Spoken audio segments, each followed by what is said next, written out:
Les amis, bonjour, comment allez-vous? Rendez-vous hebdomadaire de notre podcast.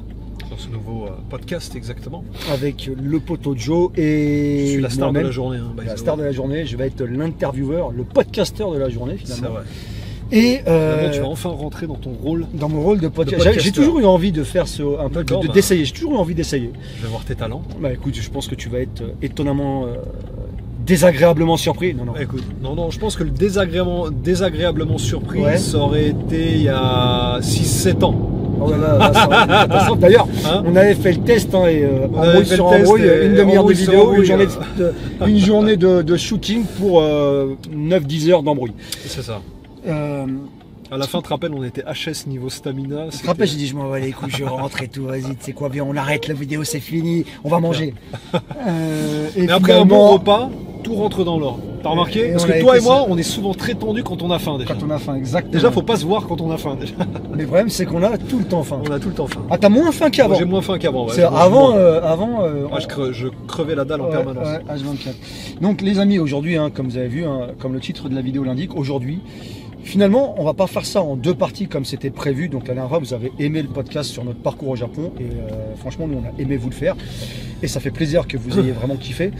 Mais on vous a dit qu'on ferait une deuxième partie dans laquelle on parlerait de nos quand on est devenu, comment on a monté chacun nos affaires, notre parcours un peu plus personnel. Et finalement, on s'est rendu compte qu'il y a tellement à raconter, que ce soit de son côté que du mien. Je me suis dit, écoute, c'est quoi? On va se séparer. On va faire un premier podcast où on va parler que de toi. Donc aujourd'hui, c'est le cas.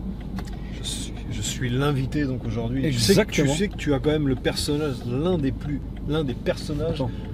J'ai vu ça, amazing. T'as vu ça, amazing? Franchement, ouais. Franchement là c'est niveau idol et Kibi. Oh là là, Masaka des tu vois, j'allais dire, tu as le personnage le plus sulfureux, l'un des personnages les plus sulfureux de Tokyo. Yes. Et à ce moment-là, qui c'est Kigao? Sulfurant. Exactement. Et donc, ça va être ça pour celui-ci. Et le prochain, eh bien, ce sera l'inverse. Ce sera moi qui raconte... qui racontera donc tout. Ah ouais, d'accord, putain, le feu vert qui baisse, quoi. J'ai failli me faire attaquer vu que j'ai mon truc ici. T'as vu cette vue comme ça là, sans le Odaku? C'est quand même hallucinant, non? Franchement, ouais, ça change. Ouais, non mais c'est très bizarre. Et donc Shinjuku n'est plus ton ami. Et donc ouais, donc on va faire ça. Et aujourd'hui, je vais lui poser pas mal de questions. Vous allez voir, ça va être assez intéressant. Et la prochaine fois, ce sera donc sur moi. Je me poserai moi-même les questions. Non. Lui me posera des questions, on verra. J'ai même pas encore réfléchi, on verra comment on fera ça. Ceci étant dit, les amis, avant de commencer la vidéo, comme toujours, hein, n'hésitez pas à aller sur les réseaux sociaux de Joe. Là, cette fois-ci, t'as vu, j'ai mis le lien. Ouais, mais t'as oublié le /Joe. Mais c'est pas grave, la prochaine fois, tu le mettras. Marche. Parce que non, sinon ça marche pas. Sinon ça va pas sur les liens. Mais c'est pas grave, tu le changeras quand tu auras le temps. Ok, bah, je vais le changer. /Joe. Supervisual 87. Là, à l'heure où vous regardez la vidéo, c'est bon, le lien est bon. /Joe. Voilà. Donc, mais je t'avais dit un truc. Envoie-moi le lien sur Line, tu me l'as pas envoyé. C'est vrai. Donc, mais tu sais quoi, j'ai noté l'effort. Je me suis dit, ok. Par contre, moi j'ai noté le non-effort de ta part, alors c'est moi qui te promets. Voilà. Ceci étant dit. Je n'ai rien à rajouter. Voilà. Je dirais même plus, tu peux juste la fermer. Exactement. Incroyable. /Joe. Tu ne l'oublie pas la prochaine fois. Voilà. Et bien entendu, allez aussi sur mes réseaux sociaux, les amis, hein, mes réseaux Instagram, Twitter, TikTok, etc. etc. Tu es l'homme de tous les réseaux. De tous les réseaux. Je suis l'homme qui tombe à les réseaux. Et donc, qui tombe à pic. Même ici, t'as vu? Ouais, non, mais tout a disparu. Shinjuku disparaît à vue d'œil. À Shibuya. Donc, vous avez tous les liens en description. Et le plus important, s'il vous plaît les amis, pour ceux qui regardent et qui nous découvrent, pour ceux qui regardent la vidéo depuis plusieurs fois, je pense qu'avec cette vidéo-là, il y en a beaucoup qui vont nous découvrir. Exactement. Je sais pas pourquoi, j'ai mon petit... Bizarrement, j'ai l'impression, moi aussi. Donc n'hésitez pas à vous abonner à ma chaîne et à activer la cloche des notifications, hein, pour ne louper aucune vidéo, parce qu'il y a du très lourd, hein, comme toujours, qui arrive, et de lâcher votre petit like, hein. Ça fait plaisir, c'est gratuit. Si vous avez aimé bien sûr la vidéo, ça va de soi. Alors, on va rentrer dans le vif du sujet. Aujourd'hui, gros effort. La dernière fois, on a commencé le vif du sujet vers 8-10 minutes. Ouais. Là, ça fait 4 minutes 42. On arrive directement dans le vif du sujet. Je pense que tu as opti là. Au bout d'un moment, tu sais ce que je me suis dit, bon, elle a duré combien de temps l'intro? Et bien là, elle a duré 4 minutes 49. Donc, on avait la dernière fois arrêté à nos parcours un peu avant l'époque Covid. C'est ça. On va revenir en arrière un peu parce que, alors moi je suis au courant de pas mal de choses, obviously, mais là on va l'avoir en détail. Il y avait cette époque où toi, tu étais donc, pour remettre un peu, pour ceux qui nous découvrent aujourd'hui et pour remettre un peu la timeline. Recontextualiser, exactement. Ouais, très important. Toi, le premier business, on va dire, que tu as fait, donc la première fois que tu as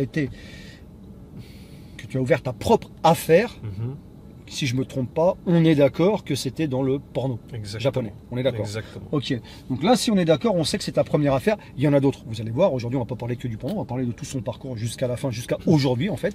Mais donc, étant donné que tu as commencé, donc ta première affaire à être mise en place, c'était le porno. Tu vas me raconter un peu comment tu as commencé ça. Alors, on va pas aller dans le détail de comment tu as commencé le porno. Par contre, on va en parler rapido. Mais on va aller dans le détail de comment tu as mis en place ton affaire. Donc déjà, toi, que tu nous resitues un peu, je sais plus exactement, en quelle année. Ouais, en quelle année. Alors on avait expliqué dans un autre podcast comment tu avais commencé, etc., le porno, de mes souvenirs, mais en quelle année tu as commencé donc déjà à fréquenter le milieu, on va dire. Du porno, voilà, exactement. J'ai commencé à fréquenter le milieu du porno ici au Japon. Bon, comme je l'avais dit dans la première vidéo qu'on a fait ensemble de l'interview, moi j'étais très dans les ambiances SM, les soirées SM, etc. Donc de fil en aiguille, j'ai rencontré des gens qui m'ont propulsé, on va dire, dans le monde du porno. Ma première intervention dans ce monde-là, on remonte à 2005-2006. Ok, donc 2005-2006, mais il y a un truc qui par contre, que même moi je ne sais pas. Ouais, dis-moi. C'est... Qui t'a mis dedans? Je te demande pas un nom ou quoi que ce soit, je veux dire qui m'a mis dedans. Tu me dis ouais, j'ai fréquenté des réseaux SM. Miura-san, si tu veux tout savoir. Ouais, mais tu l'as rencontré comment? Je veux dire le Nagare. En fait, comment j'ai établi le first contact. Ouais, voilà, c'est ça. Tu me disais j'allais dans les soirées, etc. Mais lui, tu l'as connu dans quelle soirée ou dans quelle, je sais pas. Je l'ai connu dans une soirée SM. Enfin, j'ai pas connu Miura-san directement. Je peux donner un peu de détails, je peux contextualiser et vous expliquer qui est Miura-san. Miura-san, c'est un kimodan. C'est un kimodan. Kimoi danyu. Donc tu peux imaginer, c'est un acteur. Oh, tu peux y aller là. C'est un acteur qui a un look très kimochi wa lui. D'accord. Ok. On est dans un jet coaster ou quoi? Non mais ici c'est le comment s'appelle, Fumikiri, où il y a le plus. Avec la GTR, quand je passe là, c'est fini. Ok. C'est un des acteurs qu'on peut voir souvent dans certains films de Sentai érotique japonais. Tu vois ce que je veux dire? Pour ceux qui ne comprennent pas, étant donné que moi-même je suis très très friand et consommateur de contents de porno japonais, au Japon il y a souvent des films, il y a énormément de films porno dans lesquels dans lesquels il y a une magnifique japonaise qui a des relations avec un gars mais qu'on pourrait appeler entre guillemets dégueulasse. Tu dis mais attends, mais la pire pattern et tout. C'est ce qu'on appelle un kimodan. Et voilà, kimodan. Kimoi danyu. C'est un kimodan. Du fameux mot kimochi wa lui, écœurant. Exactement. C'est le genre d'acteur quand tu le vois, Masaka no Masaka, tu crois limite que c'est un clochard. Ouais, non mais c'est vrai. Mais ces mecs-là, ça marche bien. Ça marche bien. Et en plus de ça, ces mecs-là ont du taf. Parce que les Japonais, ce qu'ils aiment, c'est le contraste, c'est le gap. Tu comprends? La bigine, la beauté, avec la bête, entre guillemets. Alors il y a une raison à ça. Il y a une raison à ça, c'est qu'au Japon, et c'est ce que j'aime beaucoup avec le Japon, à la différence des films pornographiques américains, européens, etc., ils sont plus dans le fait direct, dans le hardcore. Exactement. Et puis dans le truc irréaliste, c'est-à-dire que jamais dans des femmes qui sont tellement incroyables, des hommes qui sont six-packés, etc. Au Japon, on est vachement dans le fantasme potentiel réalisable. C'est-à-dire qu'en général, la plupart du flirte avec le réel. Le fantasme flirte vraiment avec le réel. Et c'est pour ça que tu peux te retrouver. Moi, je me suis retrouvé à avoir énormément de scènes réelles avec des japonaises que je retrouvais dans les films porno japonais finalement. Exactement, c'est ça qui est fantastique. Et c'est ça qui finalement amène tes fantasmes. Alors donc, tu as rencontré cette personne. Ça il y a une explication historique à ce fait. Tu vois ce que je veux dire? Dis-nous. Brièvement, comment a démarré le porno, je ne vais pas m'étaler, mais comment a démarré le porno au Japon, c'est une branche issue des films de romans porno, de la Nikkatsu, des films Pink, qui sont des films très suggestifs, mais qui montrent aucune pénétration, aucune sexualité réelle, mais qui sont joués, qui sont dans le cadre d'un film et d'une histoire. Un peu comme pour vous les Français, alors je sais pas si ça existe Bah, encore, à l'époque d'Emmanuel. Je sais pas si vous avez Exactement, connu on se Emmanuel. rapproche, exactement. C'était les films érotiques, on appelait ça, Des et non films pas érotiques. pornographiques. C'était pas des films pornographiques. Il y a une différence entre les films pour adultes, les films érotiques c'était et les pour films adultes, hein, pornographiques. érotiques. Ouais, exactement. Mais en japonais, tu vois, c'est il y a des différences encore beaucoup plus subtiles D'accord. dans les genres. D'accord.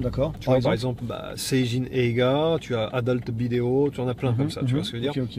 et qui vraiment marquent une certaine différence. Donc, moi je vais dans les parties SM ultra hardcore de Tokyo, dans un Tokyo vibrant, on va dire, du début des années 2000, hein, comme j'aime le dire. Il y a vraiment des soirées SM ultra hardcore. Est-ce que ça existe encore, ce genre de soirée, ou ça se fait beaucoup moins? J'ai des doutes. Personnellement, j'en fréquente plus, tu vois ce que je veux dire. Ouais. Je suis plus discret, moi, tu vois. Je suis plus maintenant soirée libertine, happening, ce genre de trucs. Ok, mais donc ça n'existe, à ton avis, beaucoup Les soirées SM, il doit y en avoir, mais vraiment elles beaucoup sont moins qu'avant. pas aussi hardcore qu'elles étaient à l'époque. Ouais. D'accord. T'as vu ce qu'ils montent dans le taxi là? Franchement, c'est incroyable. C'est unbelievable. Je voulais pas te couper, je voulais Non, garder mais là, ça pour ouais. moi, mais C'est impossible, ce genre de mais trucs tu t'es qu'on coupé partage tout seul, ensemble. c'est incroyable. Et donc, dans ces soirées-là, je rencontre un mec qui s'appelle Massa. Ok. Je me fais super pote avec lui. J'ai eu peur de ce que tu allais dire. Je me fais super pote avec lui. Super pote Non, avec non, lui. non, là, je n'étais pas au courant. C'est sûr, parce que tu as fait ça lentement, donc je mets dans Exactement. Masaka no Masaka. Et au fur et à mesure des discussions, parce qu'on se voyait plusieurs fois, au fur et à mesure des discussions, j'en ai déduit qu'il était dans le business. D'accord. D'accord. Et un jour, je lui dis, Massa, ton taf, il serait pas dans le porno, dans les vues? Il me dit si, etc., etc. Et là, j'arrive, je fais, putain, moi, tu sais, c'est mon rêve de devenir acteur, etc. Mais Masaka no Masaka, j'ai lancé ça comme ça, tu vois. Je me suis jamais douté que moi, j'avais le calibre, entre guillemets, pour devenir acteur. Tu vois ce que je veux dire? T'avais Parce que quel âge à cette époque, by the way, quand tu lui as là, parlé de ça, quand tu rencontres le Massa? on est en 2005, Massa, et j'ai 21 ans. Ouais, t'es encore Je suis encore un jeune fougueux. je suis encore un jeune fougueux, tu vois ce que je veux dire, qui sait pas trop où il va mettre les pieds. D'accord? Capiche? On n'est pas loin d'un studio porno, by the way. On est à Kitasando, là. Ouais.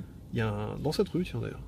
Un D'accord. studio porno, là, juste en face du Seizo Ishii, là. Qui existe toujours, à ton Il avis? existe toujours. Hein. D'accord. C'est une société qui a plusieurs studios. Quand je dis studio, c'est des apparts ou des mansions, des trucs comme ça. Ouais. Et donc Massa me dit ah ouais, t'aimerais bien essayer de tâter de l'acting, etc. Je dis, ah, moi je suis super chaud, Nandemo Yalimas, dose. Et là il me connecte avec justement ce mec Miura-san, qui me donne rendez-vous au Q-Front, au Starbucks de Shibuya Crossing, qui n'existe plus. Enfin, il n'existe plus dans la forme où il existait avant. Tu vois, maintenant, c'est devenu un espèce d'endroit où c'est devenu Disneyland maintenant. Je sais pas si tu y as été, mais Non, ils ont fait un ISO, ils ont tout changé. Il n'y a plus de siège pour s'asseoir, et quand tu montes au deuxième étage, il y a genre 50 gaijins qui prennent des photos. Stop de me parler de tristesse. Des gozaimasu. Et il me donne rendez-vous là. Et il me dit ok, tu veux tester d'acteur, etc. Bah écoute, moi je vais te présenter un réalisateur, Chodoi. Il cherche des figurants pour un film. Ok. Mais le truc, c'est qu'il m'a testé. Miura-san m'a testé. Il m'a donné quelques rôles dans des films de V-Cinéma. C'est des films de série B, entre guillemets, tu vois. D'accord. Alors série B qui n'a rien à voir avec le... Qui n'a rien à voir. Il y a un petit peu d'héros, c'est de l'action. D'accord. C'est des films qui sont destinés... Le test, parce qu'on va pas se mentir, ouais. Être acteur, c'est une réalité mondiale et même japonaise. Ça demande pas des skills d'acteur incroyable. Donc il t'a testé, dans quel intérêt? Il m'a testé, je pense qu'il voulait tester. Si, parce que... La peur, la crainte devant la caméra. Non, mais pas du tout, pas ce genre de truc, parce que j'étais qu'un figurant, mais généralement ils veulent tester, est-ce qu'on peut lui faire confiance, est-ce qu'il va venir à l'heure. Ok, d'accord, ça c'est important de le dire, tu vois. Ce genre de choses, d'accord, intéressant. Parce que moi j'aurais pas douté. Je pensais qu'il voulait tester tes skills. Non, pas mes skills, parce que vraiment j'ai fait un rôle de figurant où je me bats contre une JK. Incroyable. d'accord, un Petite peu GTR. héroïne, tu vois. Ouais, je suis pas végétaire. Et j'ai passé quasiment la journée KO dans un trou pour 5000 yens. D'accord. Pourquoi KO? Parce qu'en fait, on se fait. C'est une héroïne. C'est une JK héroïne. Donc elle nous tabasse tous, en fait. On est une espèce de gang de loupards. D'accord. Et on se bat. Elle a un espèce de bâton qui était trafiqué. Tu vois, au moment où je commence à vouloir la taper avec le bâton, en fait, il est déjà cassé. Tu vois. Elle me fait un high kick. Et tout. Mais imagine le truc. À la japonaise, tu vois. Ah ouais, incroyable. Et j'étais avec Nino. Est-ce qu'elle à était l'époque. actrice Ouais. D'ailleurs, porno. c'est devenu ma meuf. Incroyable. C'est pas un truc de ouf? Elle était comment? Ayaka, elle s'appelait. Elle était Magique. magnifique. Je te montrerai les photos. Ouais, je suis très beaucoup. Et, et à l'époque, j'ai jamais pu savoir si c'était juste une actrice de fait cinéma, tu vois, de série B, ou une actrice porno. D'accord. J'ai jamais pu savoir. Et ça, c'est resté. J'ai fait mes recherches, mais c'est resté. Elle te l'a jamais dit? Non, jamais. J'ai jamais réussi à lui faire sortir. Ça, moi, je vais te donner la réponse. Ça veut Les dire qu'elle verbines. faisait du porno. Je te dis, Oh, c'est pour mais ça. de Tu le sais. toute façon, bien sûr, je le sais. On est d'accord. Mais je voulais juste la confirmation. Ouais, tu voulais Ok. ok. Ce qu'elle te dise Ayaka, elle-même. oh là là, quelle bombasse. Et Donc- en plus, tu sais comment je l'ai accosté? Vite fait, je fais une petite parenthèse, une petite virgule flottante dans l'équation, parce que je pense que tout le monde va le savoir. Comment j'ai accosté la meuf? Eh bien, en fait, on monte dans un bus pour aller au Gemba, pour aller au studio, d'accord? J'étais avec mon pote, avec Nino. Et j'ai dit, putain, la meuf, elle est trop bonne, etc. Faut que je l'accoste, etc. Je l'accoste dans le train pour aller au Gemba. Sans savoir que c'était elle l'actrice. Ça, c'est quand même assez C'est pas un magique. truc de malade? Ça, c'est le Unme Tekina. Ça, c'est le Umme Tekina. Et C'est vraiment un truc de fou en vrai. Ce que on tu fait viens un de dire. Sekigaisen Tekina, hein, à l'ancienne. Ah, Sekigaisen. On échange, etc. Ça, c'est le genre de coup que tu fais quand t'es. Sekigaisen, je suis sûr que même ça, c'est un petit truc que tu devrais. Explique-leur s'il te plaît. Sekigaisen, c'est Qu'est-ce juste en qu'un fait Sekigaisen le transfert de données par infrarouge. Parce Voilà. qu'à l'époque, on échangeait nos informations Téléphonique, hein, sur les téléphoniques, donc l'adresse email, le numéro de téléphone, le nom, etc., par infrarouge. Ça évitait. C'est un peu le airdrop d'il y a 20 ans, entre guillemets. Et donc, bon, je passe hein, sur l'aventure avec Ayaka. Incroyable. Habiter avec Yebukuro en plus. Donc, rien que l'endroit, déjà, ça te donne des signes sur le travail, tu vois. C'est un peu Shinjuku Kibukuro, hein, c'est un peu la paterne. C'est un peu la paterne. Et donc là, là, tu rencontres Miura-san. Miura-san, il te teste. Après, il me présente un réalisateur Yakuza. Ok. D'accord. Donc là, tu rentres Donc vraiment, pour la première fois, donc tu es en relation entre guillemets ouais, avec le milieu. exactement. D'accord. Et en fait, c'était un Yakuza, mais c'était plutôt un chimpila, quoi. Tu vois, un chimpila, tu vois. Donc C'était pas un genre Yakuza d'échelle, de basse échelle, ouais, c'était entre un guillemets. mec, mais qui faisait son propre biz dans le porno. Tu vois ce que je veux dire? Donc il avait sa D'accord. petite société de production, qui était lui-même acteur de ses propres films, qui avait sa petite maison de production, qui avait son équipe, etc. Et il avait ses locaux à Shinjuku, Kabukicho, que j'ai dû montrer plusieurs fois d'ailleurs Qu'on en était allé live. voir en live, bah, c'est vrai. Exactement. Et donc là, j'ai une question, mais en Ouais. fait, ça veut dire, il y a Paris, hein, ça c'est quelque chose qu'on ne peut échapper. Avec les couettes, c'est quand même assez. J'ai vu ça. C'est- T'inquiète pas, ça m'a- c'est- De toute façon, toi et moi, quand on regarde, on regarde scanne qui va toute au la même zone. endroit, tu sais, Ah, là, Par t'as vu, contre, elle a failli tomber. J'aime bien le déhancher. Ouais, Je sais pas si t'as remarqué. incroyable, ouais, non. Et donc, en gros, il y a Paris qui dit mon nu porno, automatiquement dit Tsunagari, connexion avec le Exactement. monde mafieux japonais. Il Exactement. n'y a pas de case à. C'est pas Exactement. possible de passer à côté. C'est pas possible, non. Ok. Parce Ils sont dedans, Ils contrôlent. sont dedans et ils contrôlent. Alors, ils contrôlent pas toutes les sociétés. Ils contrôlent pas tout, mais ils en contrôlent une partie. D'accord. peuvent Donc ça, contrôler- même ça, tu vois, je Ils savais peuvent pas. contrôler Il y a les certaines boîtes- agences, ils peuvent contrôler. Qu'est-ce qu'ils ne contrôlent pas? Parce que ça, c'est quelque chose que je ne savais pas, tu vois, qu'ils ne contrôlaient pas tout. Je pensais que dans le milieu, ils contrôlaient quasiment tout. Il y a quoi, par exemple, dans le milieu du porno? Qu'est-ce qui pourrait être quelque chose qu'ils ne contrôlent pas? C'est difficile à dire parce qu'il faut vraiment, pour pouvoir avoir un avis concret là-dessus, il faudrait vraiment connaître toutes les personnes. Je connais pas tout le monde, tu vois ce que je veux dire. Et j'imagine que les grosses sociétés, les gros conglomérats comme Hokuto, etc., Ah, ok. qui regroupent plusieurs sociétés, je pense pas qu'ils soient dirigés Ils sont par Yakuza, mais je sais Mhm. de sources sûres, parce que j'ai été confronté à ça, c'est qu'ils sont à certains niveaux, par exemple, dans les agences de modèles, par exemple, tu vois, dans ce qu'on appelle d'action, plan d'action. Ok. Ce genre de là. Souvent, ça peut être des managers, etc. Donc, ils investissent beaucoup sur les filles, tu vois. Mais il y a beaucoup de choses qui ont changé depuis le temps. Excusez-moi les amis, je tousse beaucoup, vous aurez peut-être ça aujourd'hui dans le podcast, hélas. J'étais malade il n'y a pas encore longtemps, donc j'ai encore un peu, vous savez, ça a un peu coincé dans la gorge. Ouais. Donc veuillez me pardonner cette gênance. Non, mais c'est pas grave. Il va falloir, maintenant je parle pour eux, je ne me serais pas permis de te demander pardon à toi. Ah, bien sûr. Toi tu peux aller le faire, enfin tu m'as compris. Donc ouais, donc c'est... Vas-y, continue. Il y a une présence, ouais. Il y a une présence. Ok, donc là tu rencontres J'ai déjà clashé avec des managers. On y Yakuza, tu vois, on y viendra après, ça va être intéressant. Ça va être intéressant. Donc là, tu rencontres ce mec, qui est donc patron de sa petite agence, exactement. qui est donc un Chimpila Yakuza. Exactement, mais super gentil le mec, attention. Hein. Vraiment, il nous a, on l'a kiffé, on l'a adoré. Il était vraiment génial, il était vraiment cool. Mais c'était vraiment l'archétype du Chimpila, quoi. C'est la soute, la Benz, la vieille Benz blanche, le costard blanc, la chemise noire, tu sais, les lunettes à l'ancienne, des grosses lunettes, un peu chaud, donc très chaud. Ouais, avec quel âge environ? Ouais, je pense qu'il a 10-15 ans de plus que moi, hein, facile. Hein. Ok, donc il a maintenant presque 55 ans, quoi. Ouais, dans ces eaux-là, je pense.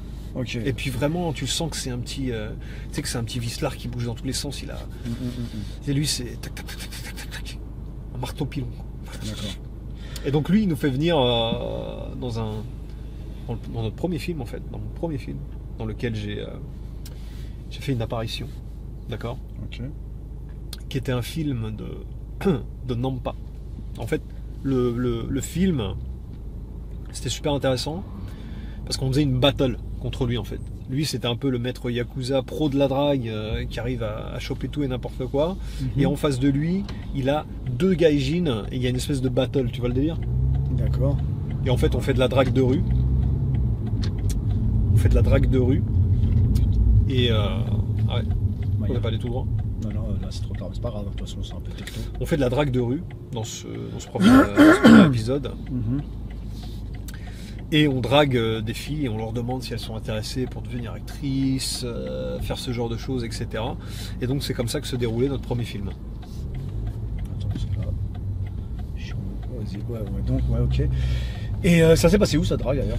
Shinjuku, mec. Ok. Higashiguchi, quoi. Ça se passe toujours dans... Quand je revois les images, parce que je les ai encore, les images, tu vois que c'est vraiment le Shinjuku à l'ancienne, quoi. On est sur du Yontai-san, on est en format 4 tiers. Tu vois vraiment le Jedi, quoi. C'est vraiment le... Ah ouais, encore les restes de la dernière lignée, là, dernière lignée de la bonne époque, quoi. Ah, c'est bon, on est vraiment dans la dernière ligne de la bonne époque, quoi. Tu vois. D'accord, ça c'est incroyable. C'est vraiment dingue, et donc là, bon, on va faire bref, mais après, à partir de ce moment-là... Là, que je te... Ah ouais, putain, regarde, elle fait des katas. Elle fait des katas, trucs de fou. C'est L'endroit un pour truc faire des katas est quand même assez... putain, elle est incroyable. Ouais, tu sens qu'elle est très... Ouais, elle est très... Incroyable. Là, on vient de voir une petite, pour vous dire rapidement, qui devait pas avoir... 5-6 ans, une petite japonaise. 5-6 ans, qui faisait des katas de karaté, mais vraiment dehors, devant sa mère et tout dehors. Tu sentais qu'elle était très aiguisée. Ouais, très incroyable. Et donc là...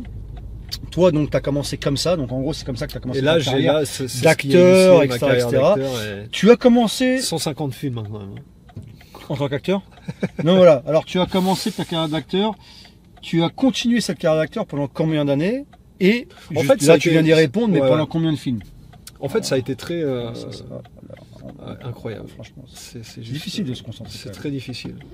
150 films. Alors, j'ai fait 150 films en tant qu'acteur, mais je mets aussi les figurations que j'ai pu faire. Tu mets partout où tu as pu apparaître, quoi. Les rôles secondaires, etc., Exactement. Et en fait, il s'est passé un truc, c'est que je me suis dit, ok, maintenant que j'ai mis un pied dans le biz en tant qu'acteur et qu'il y a pas mal de gens qui aiment travailler avec moi et qui m'appellent. Ce qu'il faut savoir, c'est qu'on était quand même à une époque où je traînais à Shibuya H24 avec mon pote et on recevait des coups de fil sur nos Willcom, sur nos PHS, parce qu'on avait 2 téléphones, on bougeait tout le temps avec deux téléphones. On avait les PHS de Willcom et on recevait des coups de fil pour faire juste des mini-scènes, d'accord, des mini-scènes dans des films et on était payé genre 30 000 pour 1 heure de taf, quoi. Incroyable. C'était incroyable. Ça, c'était le Golden Age. tu vois. Et donc ouais, j'en ai fait 150 et au fur et à mesure, j'ai commencé à me lier d'amitié entre guillemets avec certaines personnes, D'accord. notamment des réalisateurs. Ok. Et un jour, on m'appelle pour faire un film où je suis censé être un masseur étranger. Et je fais ma scène. Et là, je me dis, tu sais quoi, je vais y aller au culot. Why not? Et donc, je m'adresse au réalisateur, au Kantoku, et je lui dis, j'arrive à le prendre un timing entre deux scènes, parce que c'est ultra bizarre. Parce que ce qu'il faut savoir, c'est qu'à l'époque, ça me déroute, cette Porsche au milieu là. C'est-à-dire qu'elle a le droit d'être au milieu. Je sais. Je sais pas ce qui te déroutait, on était juste Non, mais en fait, certaine. le flow de la discussion va avec le flow de la route. C'est incroyable ce que tu dis là. C'est On est flotté quoi. Et donc en fait, ce qu'il faut savoir, c'est que quand on t'appelait en tant qu'acteur à l'époque, on te castait pour toute la journée. Putain, mais à chaque fois, on te castrait toute la journée. On te castait pour toute Voilà. la journée. Donc tu venais le matin, tu repartais le soir. Et entre les scènes, bah, tu devais attendre dans une pièce. Des fois, l'attente pouvait durer 2 heures, 3 heures, etc. Alors, petite parenthèse, petite virgule flottante dans l'équation. Les amis, je vous disais que j'annoncerais peut-être quelque chose. J'ai déjà eu la chance, on va dire, de moi aussi, voilà, on va pas se cacher, moi aussi de tourner avec notre ami caméraman, producteur de l'époque, C'est vrai. qui est à côté de moi. Tu as le plaisir Et effectivement, d'apparaître dans... tu attends, mais il y a un truc qui était réel, c'est ça que j'ai trouvé ça quand même assez bien, c'est que tu attends, mais tu as une ambiance assez détendue et ça rigole pas mal quoi pendant les tournages. Ça rigole pas mal. Moi, dans ceux que je suis allé, ils étaient quand même extra mystiques. C'est-à-dire que je suis allé dans des productions, je peux dire lequel genre de production que j'ai été. Quoique non, parce qu'on peut remonter en arrière. J'ai eu des rôles dans des grosses productions SM. Des productions à budget, d'accord, qui faisaient des trucs totalement dingues. Ok. Un jour, c'est une petite anecdote, mais je veux la glisser parce que c'est assez fou. Un jour, on me caste pour un film. On me caste pour un film SM, d'accord, où je joue en fait le rôle d'un bodyguard. Ok. Sauf que quand j'arrive, l'endroit c'est un espèce de château déjà. SM, oui, nous sommes au Japon.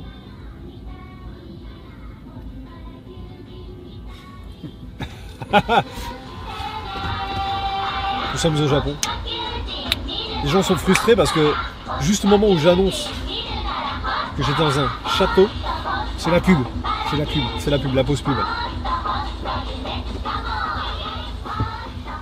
C'est compliqué de parler avec ça derrière. Hein. Non, vas-y. Et donc ouais, je suis dans un château. Et là, on me met dans une pièce, on me dit attends. On ferme la porte, on me dit attends. D'accord. Je suis avec d'autres acteurs. Mais j'entends qu'il se passe des choses de dingue. Il y a un autre monde derrière cette porte. J'entends des cris, j'entends des trucs.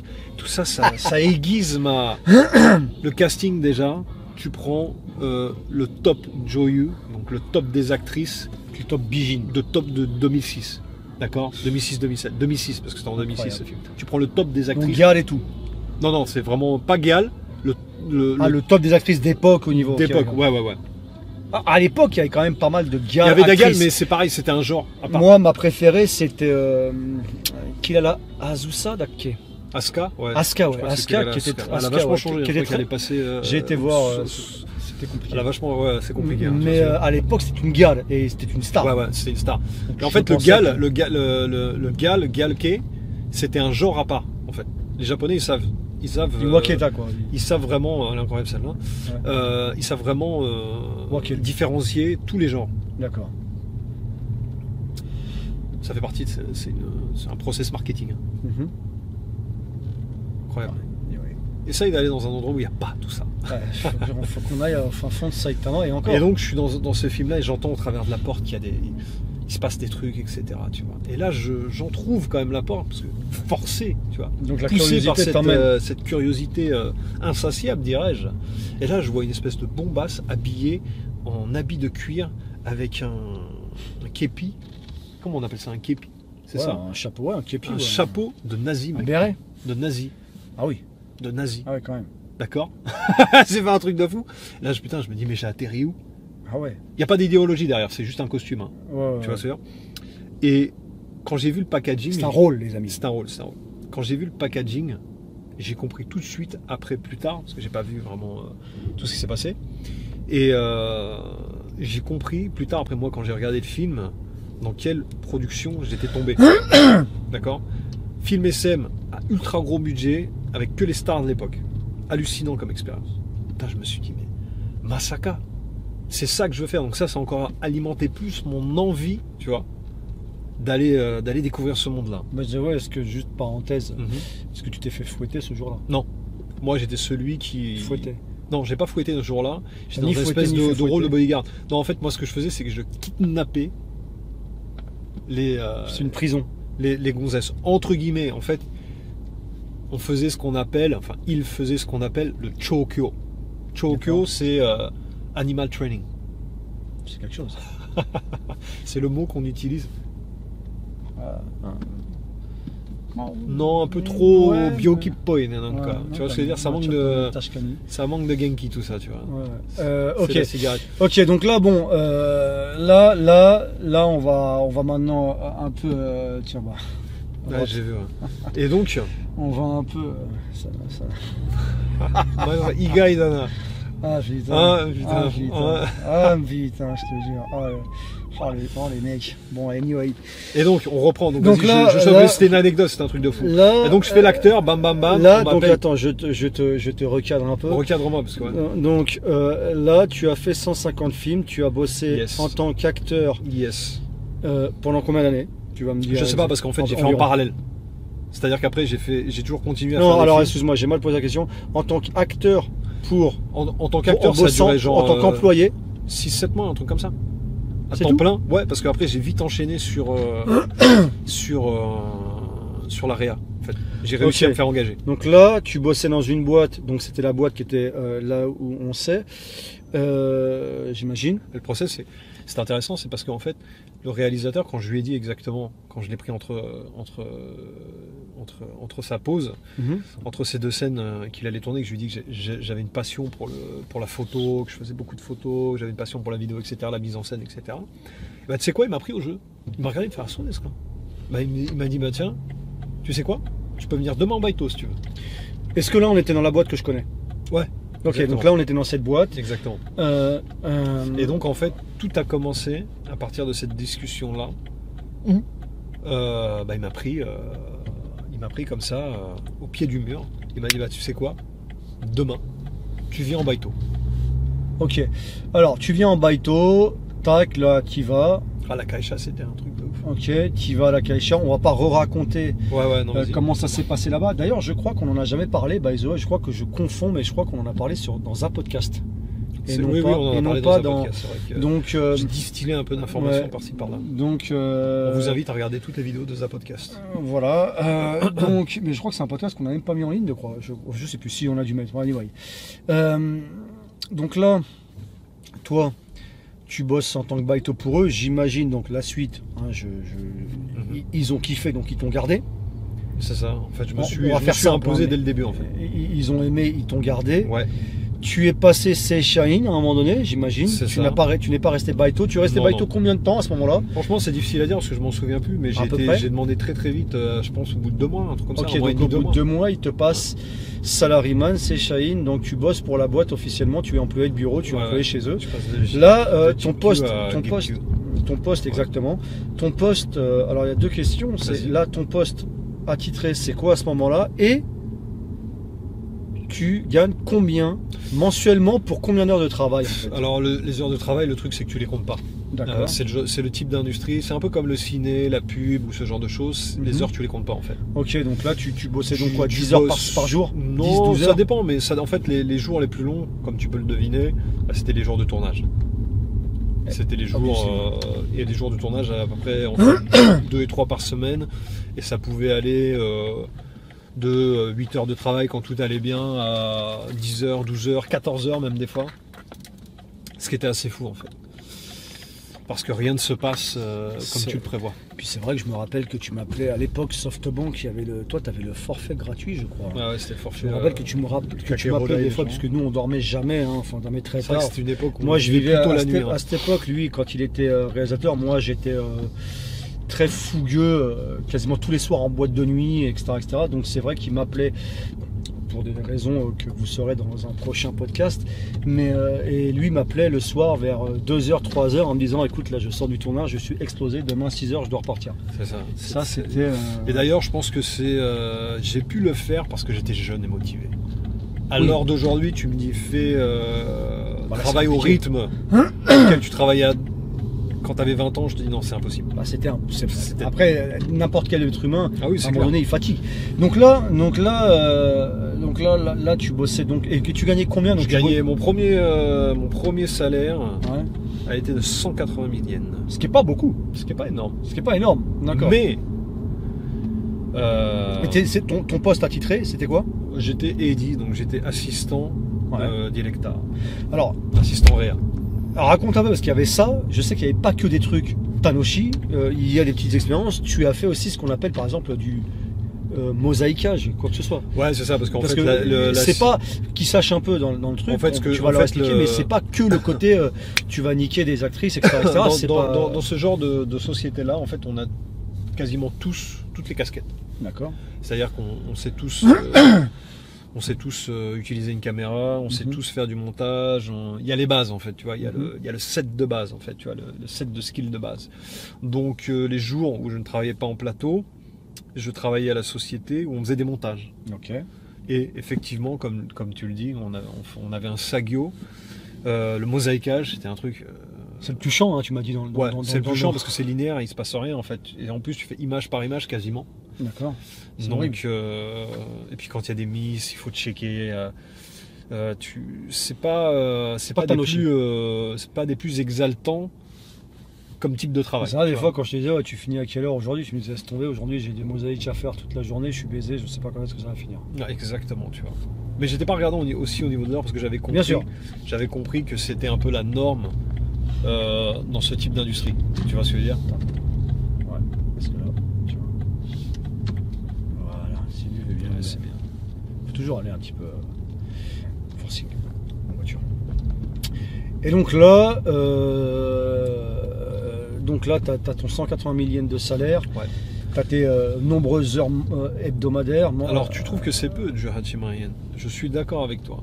alors justement, Mais pourquoi j'ai accepté? Ouais. Je vais en venir à la prochaine question. Alors pourquoi tu as accepté? Vas-y, dis-le. Bah, parce que tout de suite j'ai senti l'opportunité. Le filon. Alors c'est là que j'en viens à la prochaine question. T'étais augmenté, tu sais, tu m'as dit, t'as été augmenté, frénétique. t'as été augmenté souvent, hein, ça tu m'en parlais, et donc à quel rythme? Parce que les gens le savent sûrement Bon, pas, mais déjà, c'est faut vrai que contextualiser. Mhm. C'est-à-dire que nous, on faisait beaucoup d'argent. Moi, j'avais accès aux ventes, ce qu'on appelle le Uriage. Tu vois ce que je veux dire? Ouais. Tous les employés avaient accès au Uriage. Parce que tous les mois, on recevait un fichier Excel dans notre email. Je devrais dire le chiffre d'affaires, ouais. d'affaires, quoi, tu vois. On avait accès à ça, donc je pouvais juger, je pouvais voir les ventes directes, combien de DVD on avait vendu pour X titres, etc. etc. Donc on faisait de l'argent. C'était une période d'opulence, vraiment. Donc, mon salaire augmentait de 10 000 yens tous les mois. C'est quand même du n'importe quoi dans le bon sens du terme. C'est C'est-à-dire du que jamais 10 vu, 000 non. yens tous les mois, les gens augmentent de 10 000 yens tous les ans. Avec mon patron qui me disait Iné. Iné. Donc là, tu t'es retrouvé, on va dire, avec un Avec salaire une de... motivation, mais tu sais même Bah, pas. c'est quoi. sûr que là, Parce la qu'en motivation sachant elle que t'as augmente. 10 000 tous les mois de plus dans ta poche, c'est énorme. Sachant que tu n'augmentais pas les horaires, parce que dès le départ, tu faisais déjà énormément d'horaires. C'est Donc ça, il n'y avait donc, pas en fait, de plus d'horaires, il y c'était avait juste pas- plus il y avait pas d'argent. d'attente supplémentaire. Un fantôme un jour, pourquoi pas, un Rolls-Royce fantôme. J'avoue que j'aime bien. Tu vois, regarde, ça aussi ça va disparaître. C'est ouf, hein. Ouais, après ça c'était vieillot. Je me rappelle, j'allais manger souvent dans la terrasse, qu'il y avait un resto juste là, dans ce bâtiment là que tu viens de te montrer. Il y avait en bout de l'immeuble, là, il y avait un petit resto terrasse qui était assez stylé. Quand j'habitais à Zabudjuban, j'allais y Ouais. manger très souvent avec ma petite chier. Et donc, Que 10 des 000 souvenirs. tous les mois. Donc là, tu t'es retrouvé avec un gros salaire, t'as bossé. On va faire simple parce qu'on va aller directement, on va un peu aller dans la timeline un peu futuristique, on va aller dans le futur. Donc là, tu as bossé pour eux en tant que producteur, et ensuite, j'imagine, je me en rappelle, tant que réalisateur. J'ai jamais rien produit chez eux. Tu étais réalisateur, directeur tu étais, non, à un moment donné. Enfin, directeur, c'est réalisateur en fait. Je veux dire, tu étais le chef de projet à un moment donné. C'est-à-dire chef de projet, dans le sens où j'étais dans la pub, non, mais je travaille dans une banque. Je sais pas. Excusez-moi, je suis chef de projet porno, les chef amis. de projet dans les banques. Hein, non, c'est juste. Non, mais t'étais le mec qui dirigeait les équipes. Le high rank, c'est Kantoku. Voilà, c'est le plus haut que tu peux aller. Tu vois, donc toi, t'étais pas Kantoku. Si, j'étais Kantoku. Au début, j'étais le patron. En dessous des patrons, t'étais le patron. Ouais, mais après, c'est le Kantoku, quoi. Encore une Rolls, hein. C'est quand même un truc de fou qu'on vient de voir une Rolls en haut et qu'on revoit une Rolls en bas. Le Kantoku, c'est lui qui décide de tout, mon ami. Donc t'étais le directeur. Mais c'est vrai, ça fait, oui. Parce qu'on va faire simple, on va pas le reste. Ouais, tu vois, là, tu me dis Kantoku machin, slash producteur, entre guillemets. Slash le patron de tu fais un peu de production. Donc ça, tu l'as fait, et les mecs avec toi, on va pas se mentir, à l'époque, ils ont fait des couilles en or avec toi. Et ils ont adoré. D'accord. Moi, tu sais que je suis arrivé à un niveau, je suis passé de Eddie à directeur, Kantoku des shows, réalisateur. Je suis passé d'assistant réa à réalisateur en un temps record. Vas-y, dis-nous. En 2 mois, j'étais déjà réalisateur. Alors ça en dit long sur le faible niveau de ceux qui étaient là. Non. Pas du tout. Si t'es monté aussi vite, c'est que non, là-bas, parce qu'on n'était pas. C'est une petite boîte. Il n'y avait pas de compétition entre les réalisateurs. Ils ont besoin de réalisateurs. Donc plus ils en ont, mieux c'est pour eux. D'accord. Parce que plus ils ont de réalisateurs, plus ils produisent. Donc eux, leur but, c'est de me rendre opérationnel ultra rapidement. Et moi, je suis quelqu'un comme toi qui a une capacité d'adaptation phénoménale. Non, vraiment. Tu me sais également ces choses. Je confirme. Et donc c'est vrai que tu es. D'ailleurs, on va le découvrir aujourd'hui. Vous allez voir à quel point. C'est ma capacité vraiment de m'adapter. Parce que là, on est dans le porno, mais le podcast n'est pas fini. Et vous allez voir que ce mec-là s'adapte à la vitesse de la lumière. Non, mais vraiment. En fait, s'adapte aux besoins de la vie. C'est incroyable. Et je suis comme lui, mais là, aujourd'hui, ça concerne 20 ans de Japon. Exactement. Donc là, tu es directeur, enfin, tu es dans Kantoku. C'est là que vraiment le taf intéressant commence. Voilà. Exactement. Donc là, on va rentrer maintenant dans la deuxième phase. Tu es Kantoku, tu es resté à bosser pour eux pendant combien de temps? Franchement, je pense. Longtemps quand même. 7 ans. J'allais dire 7 ans. Ouais, 7 ans. Donc tu as bossé pour eux 7 ans. 7 ans. Arrive ce moment-là où tu veux. Voilà. Prendre mon envol. Exactement. Enfin, je vais me mettre à mon compte. Je t'explique pourquoi. Vas-y. Parce qu'au bout d'un moment, en fait, ces 7 années dans lesquelles j'ai travaillé pour eux ont été les dernières années charnières, on va dire. Tu vois, c'est à partir de ce moment-là que tout s'est effondré, toute l'économie, on va dire, qui entoure le monde des films pour adultes, donc le porno, etc., a commencé vraiment à décliner. D'accord. Et au bout d'un moment, il s'est passé que il y a eu moins de ventes, moins de ouliagués, et donc les 10 000 yens tous les mois, ça s'est arrêté. D'accord. Alors, à un moment donné, tu gagnais combien? Le truc, c'est qu'il faut remettre le truc. Tu gagnais combien? Je gagnais bien. Combien? Ça a été quand que ça s'est arrêté? Tu gagnais quoi? 300, 400, 500?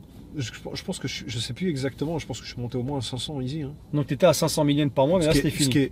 Ce qui est à l'époque un très très bon salaire. Mais tu bossais beaucoup. Je bossais beaucoup, mais je bossais exactement à la même fréquence à laquelle je bossais dès le début. Parce que moi, je me rappelle qu'à la même époque, je gagnais plus que toi en bossant beaucoup moins dans mon école de français, par exemple. Tu vois ce que je veux dire ou pas? Ouais. C'est clair. Après, toi, c'est pas le même milieu. C'est pas le même milieu. Puis non, ce que je veux dire, c'est que tu avais 500 000. Ouais, j'avais un plan en or, mais toi aussi. Ouais. Attends, en fait, on avait tellement des plans en or qu'on se rend pas compte que c'était des plans en or. Mais ce que je veux dire par là, non, attention. Ce que je veux dire par là, c'est que 500 000, on dit, mais c'est pas non plus énorme. C'est pas énorme, mais pour moi à l'époque, c'était énorme. Par rapport à ce qui va arriver ensuite. Par rapport à ma condition. C'est ça, c'est ça.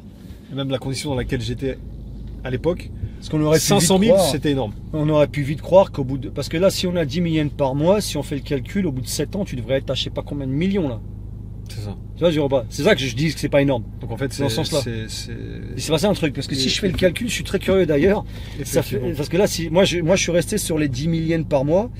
Non, je t'ai dit, après, il y a eu. Non, j'entends ça, mais. Il y a eu le déclin. Le déclin a dû arriver assez vite parce que 10 000 fois 12 égale fois 7, 840 000 plus 150 000, non, 180 000, excuse-moi, parce qu'au début tu gagnais 180 000.